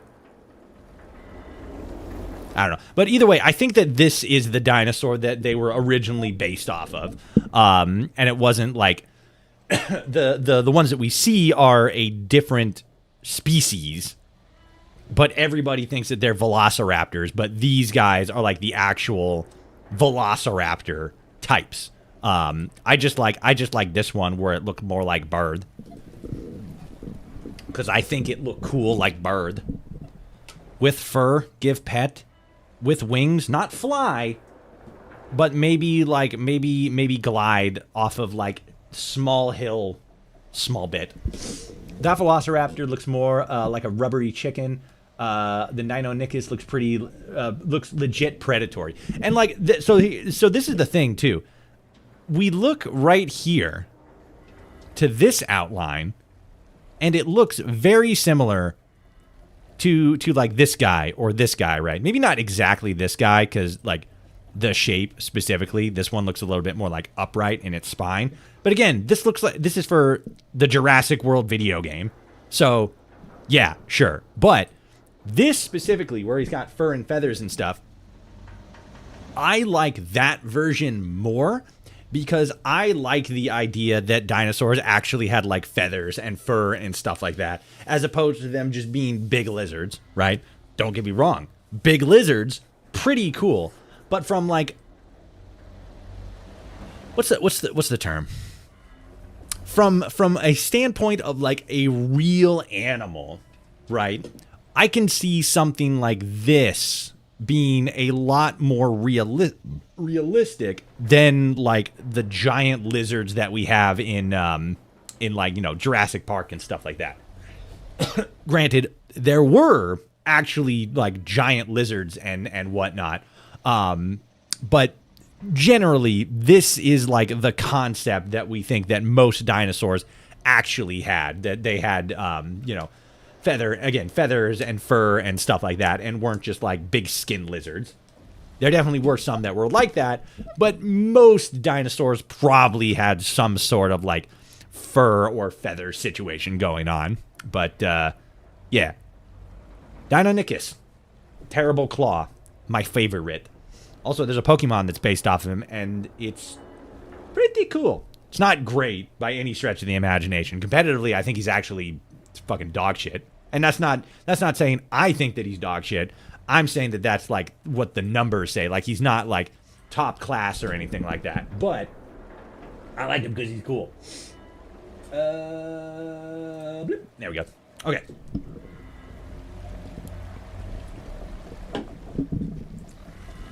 Let's see what the Raiders got going on. But yeah, so all that is to say, if you have a friend and they can't even describe their favorite kind of dinosaur, you have to stop being friends with them. Anybody who I don't trust anybody who doesn't like dinosaurs, or doesn't at least think dinosaurs are cool. This ain't no place for you. What up, Soul? I suggest you move along. I suggest you shut the fuck up. What is this place? Crater is what you outsiders like to call Raider territory. Want to be welcome here? You earn it. How'd you build this place? I ain't got a clue. Fisher and his crew put this place together. The only hard labor I do is raiding settlers. How long have you all been here? Long enough to know we got a bunch of people trying to take what's ours. Settlers, blood eagles, even some damn cultists. We may not all have been here back in the day, but Meg sure was. So we're just back to collect. I have more questions. If answering Got any questions? questions means you'll leave me alone, let's hear it. How about this? Favorite medieval helmet? I don't know. I'm not that kind of nerd. Yeah, if I can prove you're worth my time, maybe I'll tell you someday. Till then, you're just a... I actually don't really care too much for, like, the medieval time period. Oh, I'm lagging a little bit. Hold on. 2 seconds. Okay, we're good. Dope. That was just the fucking natural lagging of OBS. I really don't know. Like, it's still kind of lagging. It's not as bad as it used to be. I have absolutely no idea what it is. I think it's more so. I'm honestly thinking that it's actually just Firefox. I just have too much. I just have too much shit open with Firefox. I need to fucking wrap up some of the research I'm doing and fucking close some of my Firefox tabs. That's what I need to do. Probably. I hope it's just that, because like it's just fucking pissing me off. Let me close that. I had secret. Oh yeah, I was originally going to go into a whole tangent about how there was like in the Marvel comic books, there was a comic line called Civil War 2 or something like that, and it was a more recent one. I think it came out in 2016. At least I think that's what I read, what it said. But the storyline revolved specifically around like they found this either a mutant or like a specific bit of technology that made it so that they could see somebody doing a crime before they actually committed the crime and could, like, you know, take him into custody at that point. And there was a lot of in the story, there was a lot of contention over that. Like, is it right to arrest somebody and put them in jail? Mutant? Okay, yeah, I was pretty sure it was a mutant, but I couldn't remember exactly. But again, the whole narrative, or not narrative, but the whole Minority Report. Yeah, it was basically like their version of Minority Report. Like, you know, there's nothing new under the sun. But yeah, that was the whole bit. Yeah, so the entire crux of the like, you know, the new Civil War is whether or not the utilization of this mutant in order to stop crime before it happens is morally justifiable, because we generally, as a planet now, not just as like Americans only, but like as a planet, believe in the idea of innocent until proven guilty. So while we have this mutant who can see somebody is going to do something illegal, is it morally justifiable to stop them, to imprison them before they do something wrong? And fucking nightmarishly enough, the current administration is talking about utilizing some sort of like AI technology that's able to, like, with their, not their words, but basically their words, not mine. I'm not saying this. To a reasonable degree, can predict criminal behavior in an individual. And so the current administration is trying to create some sort of like task force that's specifically designed to do just that. Do a Minority Report and, you know, jail people who are suspected of being more likely than not to engage in criminal activity before they actually engage in criminal activity. I was watching last week with John Oliver, and that was part of the it was sort of like a bigger conversation around like AI in policing and stuff like that.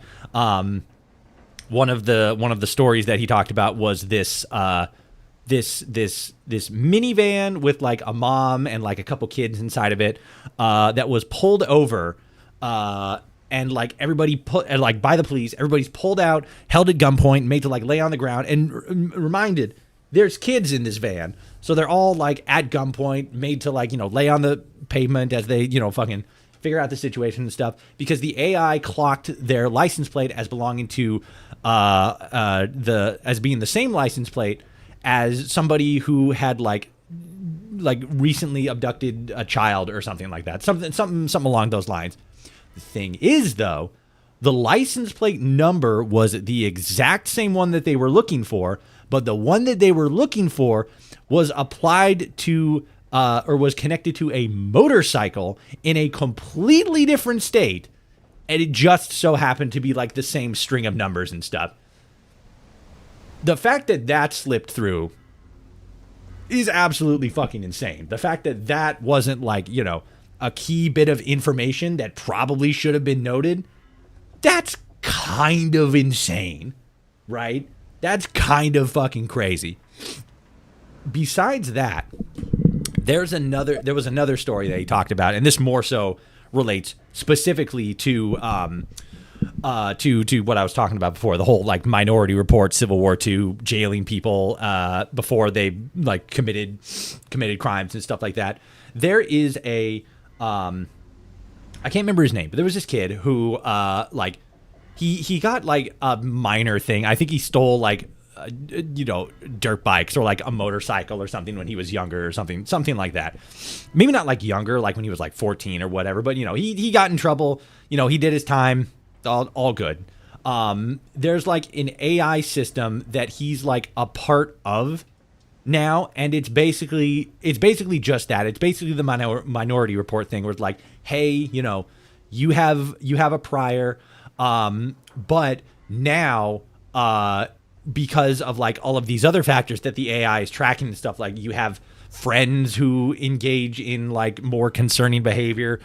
You associate with people like this. The AI is basically saying like you are a higher risk potential than you probably are, which effectively translates into the police showing up at his house all the time. So much so to the point that like, the knock on the door and like the mom comes out and stuff like that. And she's not even surprised to see them anymore. The cops are just over there like all the time. Like, hey, we need to talk to, whatever the fuck his name is, whatever the kid's name is. We need to just have a conversation. And he's always kind of like, what do you want? Why are you bothering me? Stuff like that.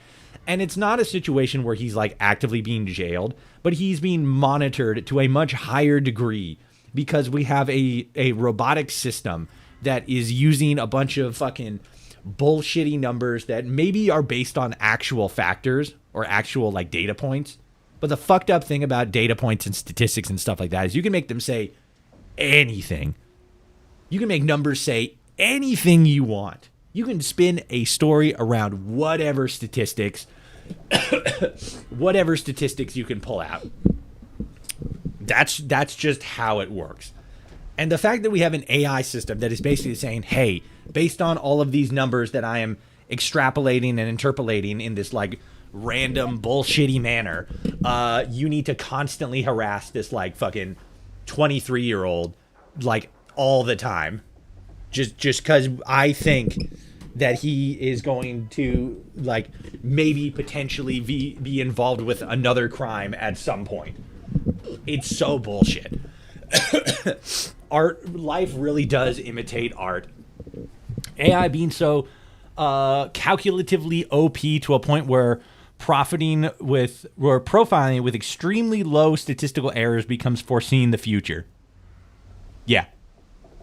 Yet now AI can't figure out fucking fingers on a video. I smell bullshit. No, yeah, exactly. There was another one where like it was just like on the cameras or something like that. But like some like black kid somewhere was like followed on camera for like several hours. I want to say like collectively like 15 hours or something like that. I don't know if that was the exact data point, but he was like tracked very heavily just because he looked like he had a suspicious bulge in his pocket, or not his pocket, but like in his jacket, which I think maybe they like argued that like, oh, it could have been like a gun or whatever, which is crazy considering, we live in a country with a Second Amendment right. So like having a gun is not illegal. I think the state that he lived in even had like laws around like open carry and stuff like that. Like, you can open carry. And the fact that the coat he was wearing was a puffy fit jacket. So it's like, oh, we noticed like, a bulge in his coat and stuff like that. Yeah, that's what puffy jackets are. They're designed to be puffy and bulgy and stuff like that. So like, I try really hard not to like go full political fucking like go off the rails and talking about like politics and like recent events and stuff like that. I absolutely could. I don't want to because I want to play video games, but like God fucking damn it. I could go off. We already the other day did like a whole 4-hour video where the entire point of the video was just talking about how Fallout is woke. So I could do the exact same thing with fucking like AI policing, universal basic income, fucking all the fucking bullshit that the administration is doing, and like all this fucking like bullshit that like this that and the other shit is fucking doing. Fucking what was it? Fucking I don't know if it's based off of something specific, but like fucking there. Something's going on in Texas. I don't know what it is. I think it has something to do with like healthcare. Like it's hard to get healthcare in Texas or something right now, right? And then in New York, you have fucking Mamdani who's fucking installing fucking seesaws in Times Square and shit. And people are just having like a great time there. It's like, what the fuck is even going on? I see enough of the bullshit fucking piss water minded conversations enough in video games. I don't need to get into the whole fucking. I'm irate enough about the nonsense happening in video games. I don't need to be publicly irate about the nonsense happening in politics. Did you try out the Gatling plasma yet? No. I started yapping about racism and shit. That's my bad. I'm sorry. I'm so sorry. I'm not, but, you know. I'm sorry. I was doing it for a connective reasoning. I was talking about the Tenpenny Towers quest in Fallout 3, like the whole video conversation stuff that's going on related to that specifically. But, you know, I kind of forgot about the plasma Gatling. I'm sorry. What AI will never predict are Black Swan events. Example, you meet a woman that changes your whole direction in life, or find God, or car accident where you become paraplegic. Okay, yeah. Remember what Pam in the Railroad tells you. You're a Black Swan event. I didn't predict you. Yeah. There's just stuff that I don't remember her saying that specifically, like that phrasing.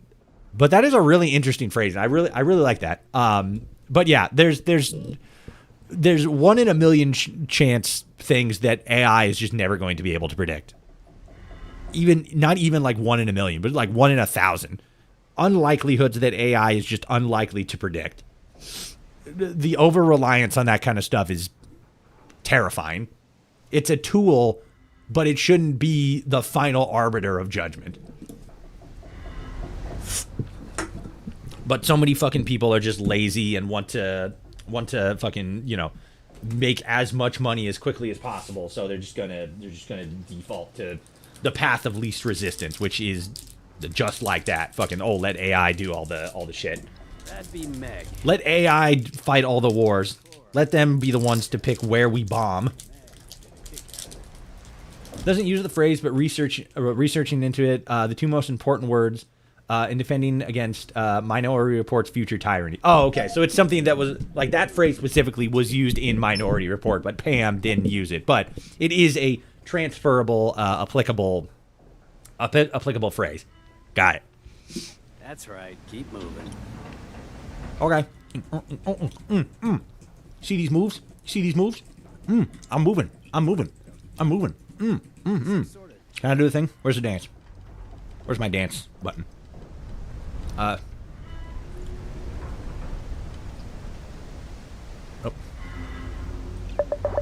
Yeah!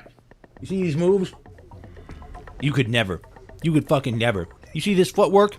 Clean. Fucking steady with it. Hold on. I'm about to hit you with... Oh, fuck. Shit. How do I open it? Is it G? Yeah, it's G. Okay.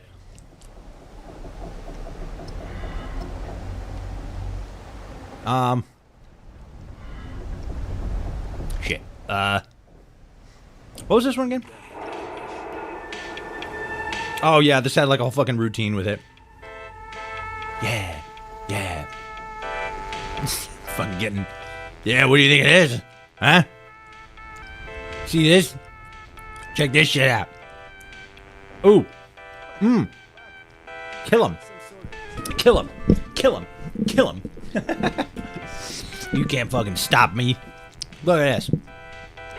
You couldn't even in a million years. I just did drugs. Nah, let's get the fuck out of here. Okay, that's gone.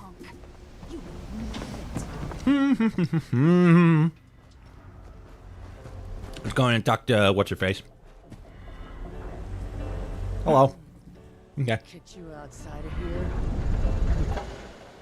Alright, you have fun with that. The Black Swan impact of the high improbability is a 2007 book by Nassim Nicholas. Nassim Nicholas Taleb. Impact of high improbability. Okay, so it's a book. You're referencing a book. Gotcha. Hello. I am here now. Let us do raterings. Great. Thanks to that damn broadcast, we got all the rats crawling out of the woodwork. Sorry. What broadcast are you talking about? For real? Tell me you ain't. All right, I have to go to work. See you tomorrow. See you tomorrow, Tango. Far Yeah, we're gonna be we're gonna be regular time tomorrow, and then we're gonna be streaming at 10 a.m.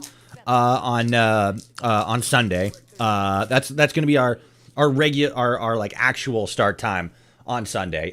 No secret stream on Sunday. It's gonna be a 10 a.m. start, and that's gonna be the stream for the day. We're gonna be playing Big Walk with some friendos. Gonna be fun. Do you lead the people here? Going on too many years now. And I didn't bring him back here for nothing. You want to underestimate us? You take your shot. What do you think of Foundation? You mean, what do I think of a bunch of trespassers living off our land? For now, they're just easy pickings. They can build their little town and do all the hard work while we shake them down every chance we get. What do you mean your land? They're all the way on the opposite side of the map. Calm the fuck down. You're in a completely different region than them too. You're in the Toxic Valley. They're in... I guess they're technically in the Divide. I think technically. Because I think the Divide ends right before the White Springs. Like, the White Springs is in the forest, technically, but it's like on the border between the forest and the Divide. I had some other question on what's going on about that show. It doesn't matter to Crater. It doesn't matter to me. Any thoughts on the Brotherhood of Steel? I don't know about the Brotherhood of Steel yet. What are you talking about? Do I?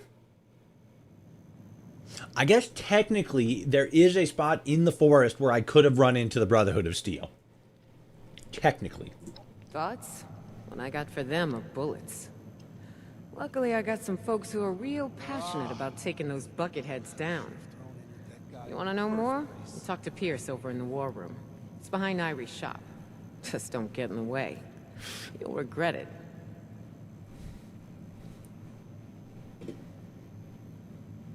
Okay, mouse is working.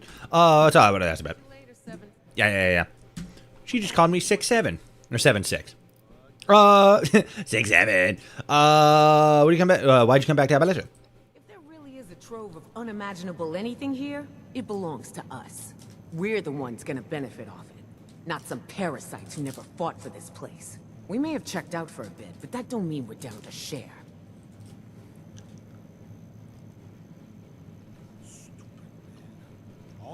Wait, you can use keyboard and mouse on console? No, I'm playing on PC. PC gang, let's go. I'm pretty sure, actually, you can get it set up so that you can use keyboard and mouse on console. But I think it's a, it's sort of a hat trick. You kind of need, like, you need specific things in order to, like, I think there's actually a keyboard specifically for console, like Xbox specifically. But yeah, keyboard gang, PC gang, let's go. Oh, I didn't know, my bad. No problem. Goodbye. Again, I think you can actually get that set up for console, but like most people don't really most people don't fuck with that. Most people just do controller. I don't know if I would go for controller with this game, but again, I'm playing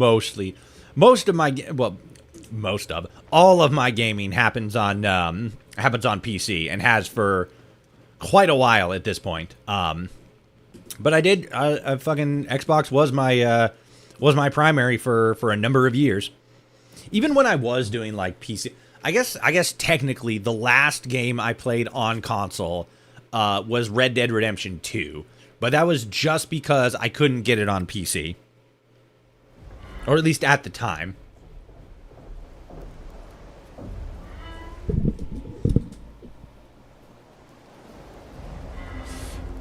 Toshi, would you say the Brotherhood are purely the good guy faction? Wow, okay. Would you say the Brotherhood is purely, quote, the good guys faction only in 76? I'm going to ask you to rephrase that question, specifically because I don't 100% get what you're asking. So I'd like you to rephrase that. Say the same thing but differently. That'll help me That'll help me suss out more of like what specifically you're asking here. Eh.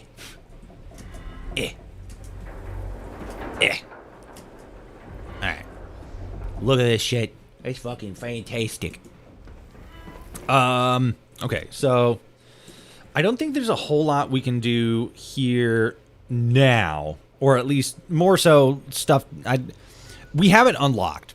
And this is good because I could free travel here. But I don't want to focus too heavily on doing stuff there right now. So we got it. We talked with the Whammon, and we're gonna keep on rocking in the free world, and we're gonna wobble over here and do some stuff at the not Civil War Memorial, because no Civil War battles took place in West Virginia. I'm pretty sure. At least I think that's what the whole thing over here is. Like it's a thing commemorating the Civil War, but like no battle actually took place in Appalachia. If I remember correctly, that's the whole shtick. Oh, almost ran into a tree. See, that's the dangers of running through the woods. You almost run into trees a lot at a time. I'm gonna repair this token dispenser, and then the Grafton mayor is gonna be all like, "Good job, young man," and I'm gonna be all like, "My God," he says, "I did a good job." Not even gonna talk to any of the robots. She's like, "Fuck you guys. I'm here to fix the thing." Blip, blop.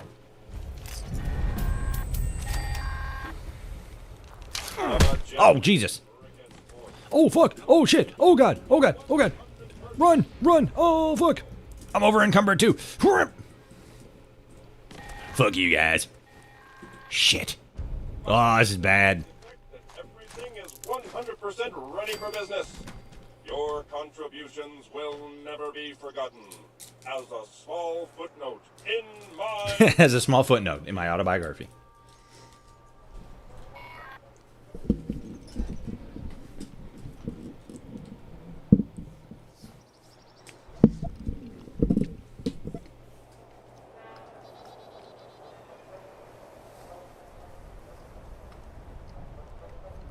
Yeah, that makes sense. They were fighting the natural elements of the fallout in Appalachia rather than the human foes. What?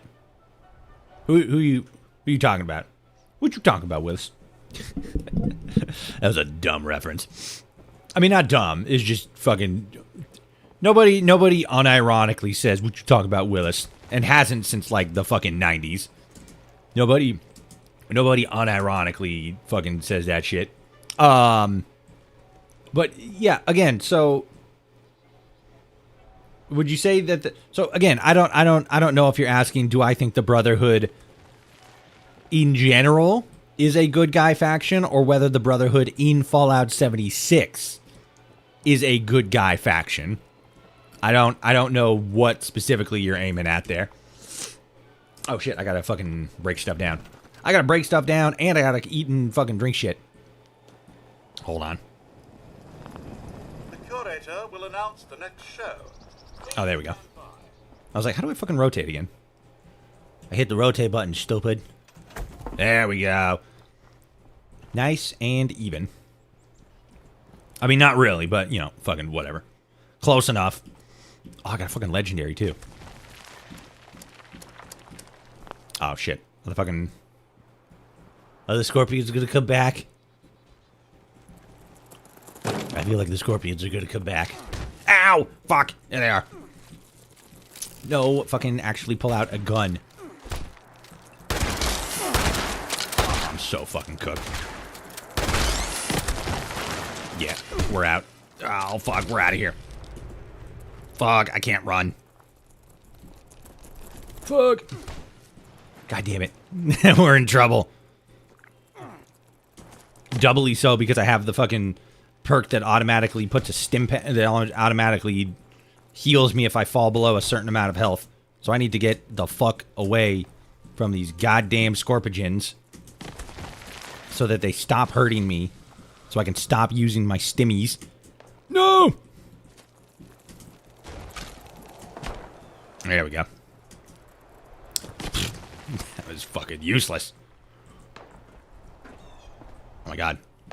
Move. Son of a bitch. Brotherhood in the TV show looks like a morally bankrupt fashion. In Fallout 4, they are power-hungry bigots, but in Fallout 76, they feel toned down. So that's the thing. In Fallout 76 is leaning a lot more into not exactly the same, but a similar concept as fuck me. All right.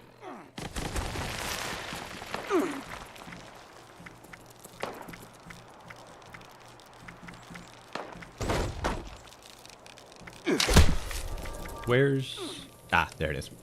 Yeah, there. Now I'm not using my fucking stim packs anymore. Just kill me. Just do it. Do it, you fucking cowards. The Brotherhood of Steel and Fallout 76 are doing effectively the same thing that the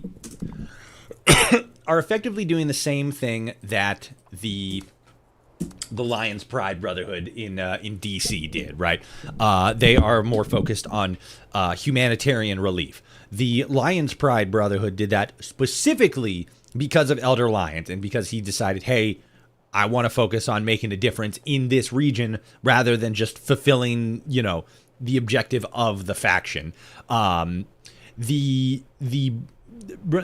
they're more so specifically making a moralistic decision along moralistic lines that is separate from how the rest of their faction did business, right? That's why the Outcasts are comparatively, especially since Fallout 3 was sort of like the starting place for a lot of players.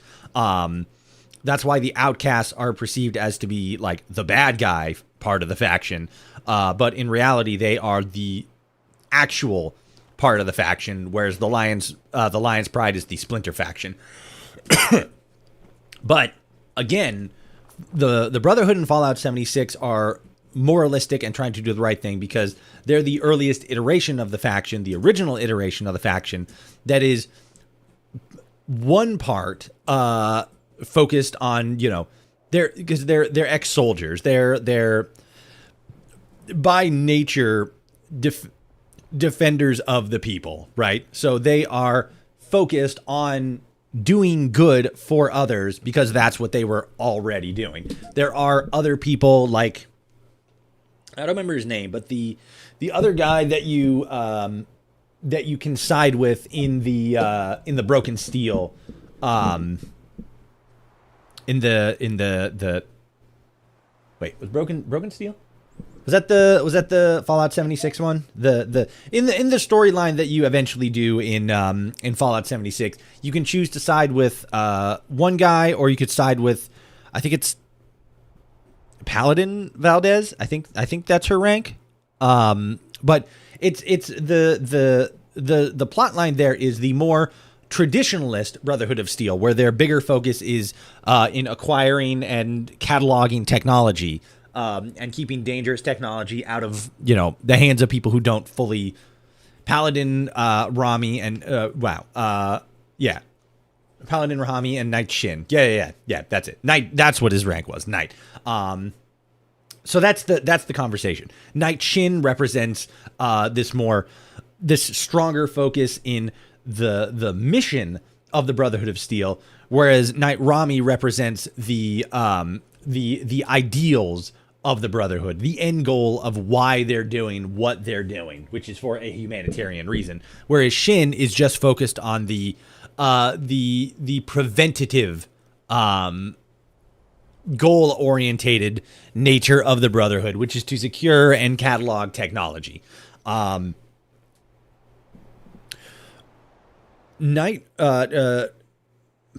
Rami represents again that more idealistic, this is why the Brotherhood exists for the sake of others, whereas Knight Shin represents this is why the Brotherhood must exist because of others.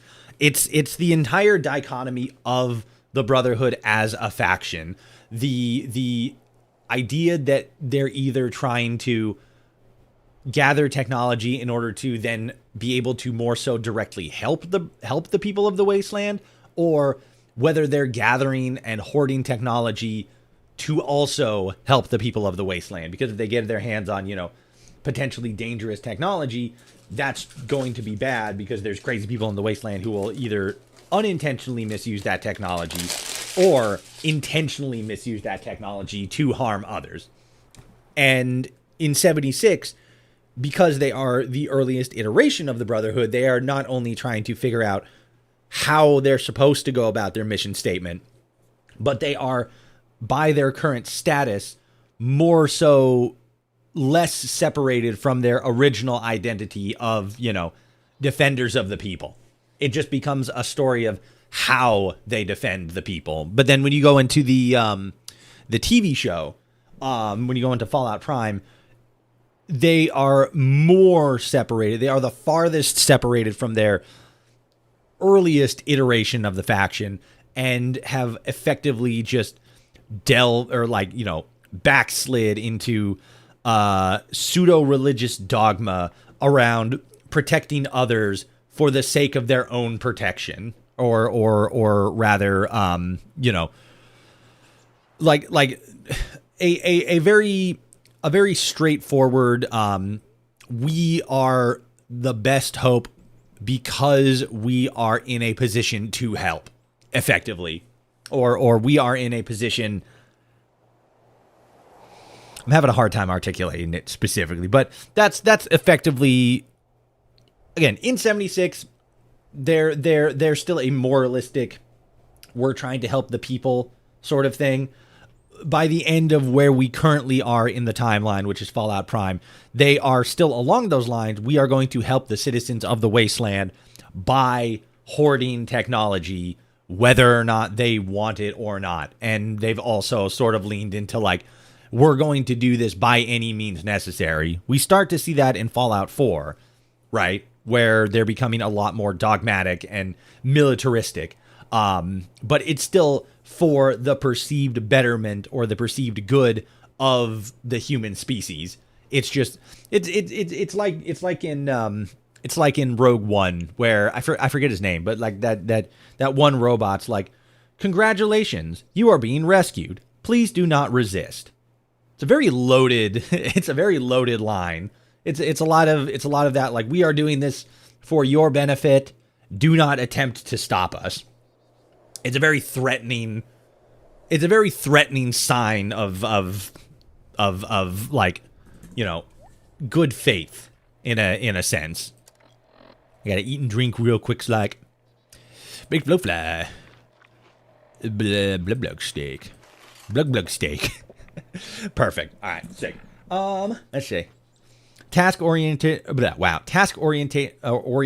versus goal orientated mindset. Yeah, effectively. There's a goal and then there's a task. And I'd probably say that more so with the Brotherhood. I guess the goal is to protect humanity. The task is to collect technology. I guess that's fair. That makes sense. Yeah. Good summation there. Good summary. I think for right now, though, we're going to have to go ahead and wrap up the stream here. This was good. We didn't get a lot. Because I yapped so much about the fucking Tenpenny Towers and racism and shit like that. We didn't get as much done as probably we could have done, but we still made a decent amount of progress. We got all the stuff with Grafton done. We got up to Crater. We went over here and hung out in the water park for a little bit. We did stuff in the Civil War area. I think there's, as far as like mission stuff, I think there's maybe like one other. Do we have all of the? Okay, so no, I'm seeing on my screen here that we still have. It still says follow the Overseer's journey. So there's probably like another holotape we need to find somewhere. Fosh not day. There's probably another holotape somewhere we need to find. So we're still kind of looking for that. I think there's one down here. want to say there's one in here, or maybe like in the bottling plant. I can't remember off rip, but I might I might either look it up next time we stream, or just, I mean, I'll probably go back to the Overseer regardless. But yeah, we're gonna start heading towards the White Springs. We're gonna start heading down here, do stuff with the fire breathers, this, that, and the other thing. Kick around here a little bit. Maybe go to Camden. That's kind of the general idea as far as the next stream. Always fun yapping here. Damn straight. So yeah, this is gonna be where we wrap up the stream for today. If you enjoyed, first of all, thank you so much for hanging out, enjoying the stream, having fun, chitting and chatting, good stuff. If you enjoyed, like, comment, share, subscribe, ring the bell if you're watching on YouTube. If you're watching on Twitch or on TikTok, hit the follow button. Helps me out a whole hell of a lot. Still kind of trying to get up my my numbers on Twitch specifically, not only like my followers, because I think we're only like fucking like 7-8 people away from like 300 followers, which is like kind of a big deal. But still kind of trying to like bring up the numbers there a little bit. And then, yeah, Twitch and all that good stuff. YouTube, Twitch, TikTok, Discord. Join the Discord. Did I say YouTube? Probably. Podcast, Adamcast Podcast. Check that out. Long form interview style content with interesting, noteworthy people from across the Fallout franchise. The last person we had on the most recent episode was a modder by the name of...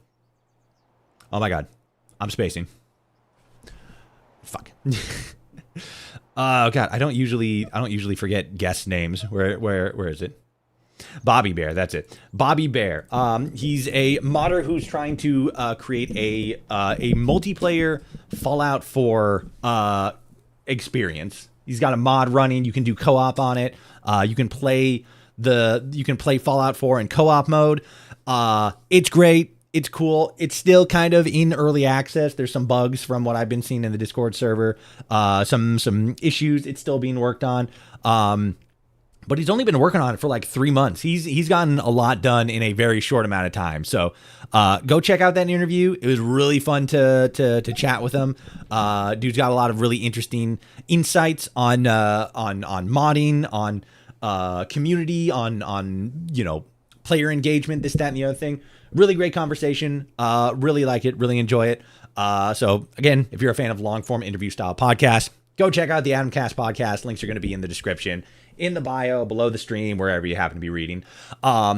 We are taking a break from Baldur's Gate 3 this week. We're going to be jumping in tomorrow with Beast of Reincarnation, which is the newest non-Pokemon game from the guys that made Pokemon, Game Freak. It's how do I describe it? It's kind of like it's like a Soulsborne game, but like it's Japan's. Maybe not like intrinsically. I played a very little bit of it, just trying to get like screenshots and stuff.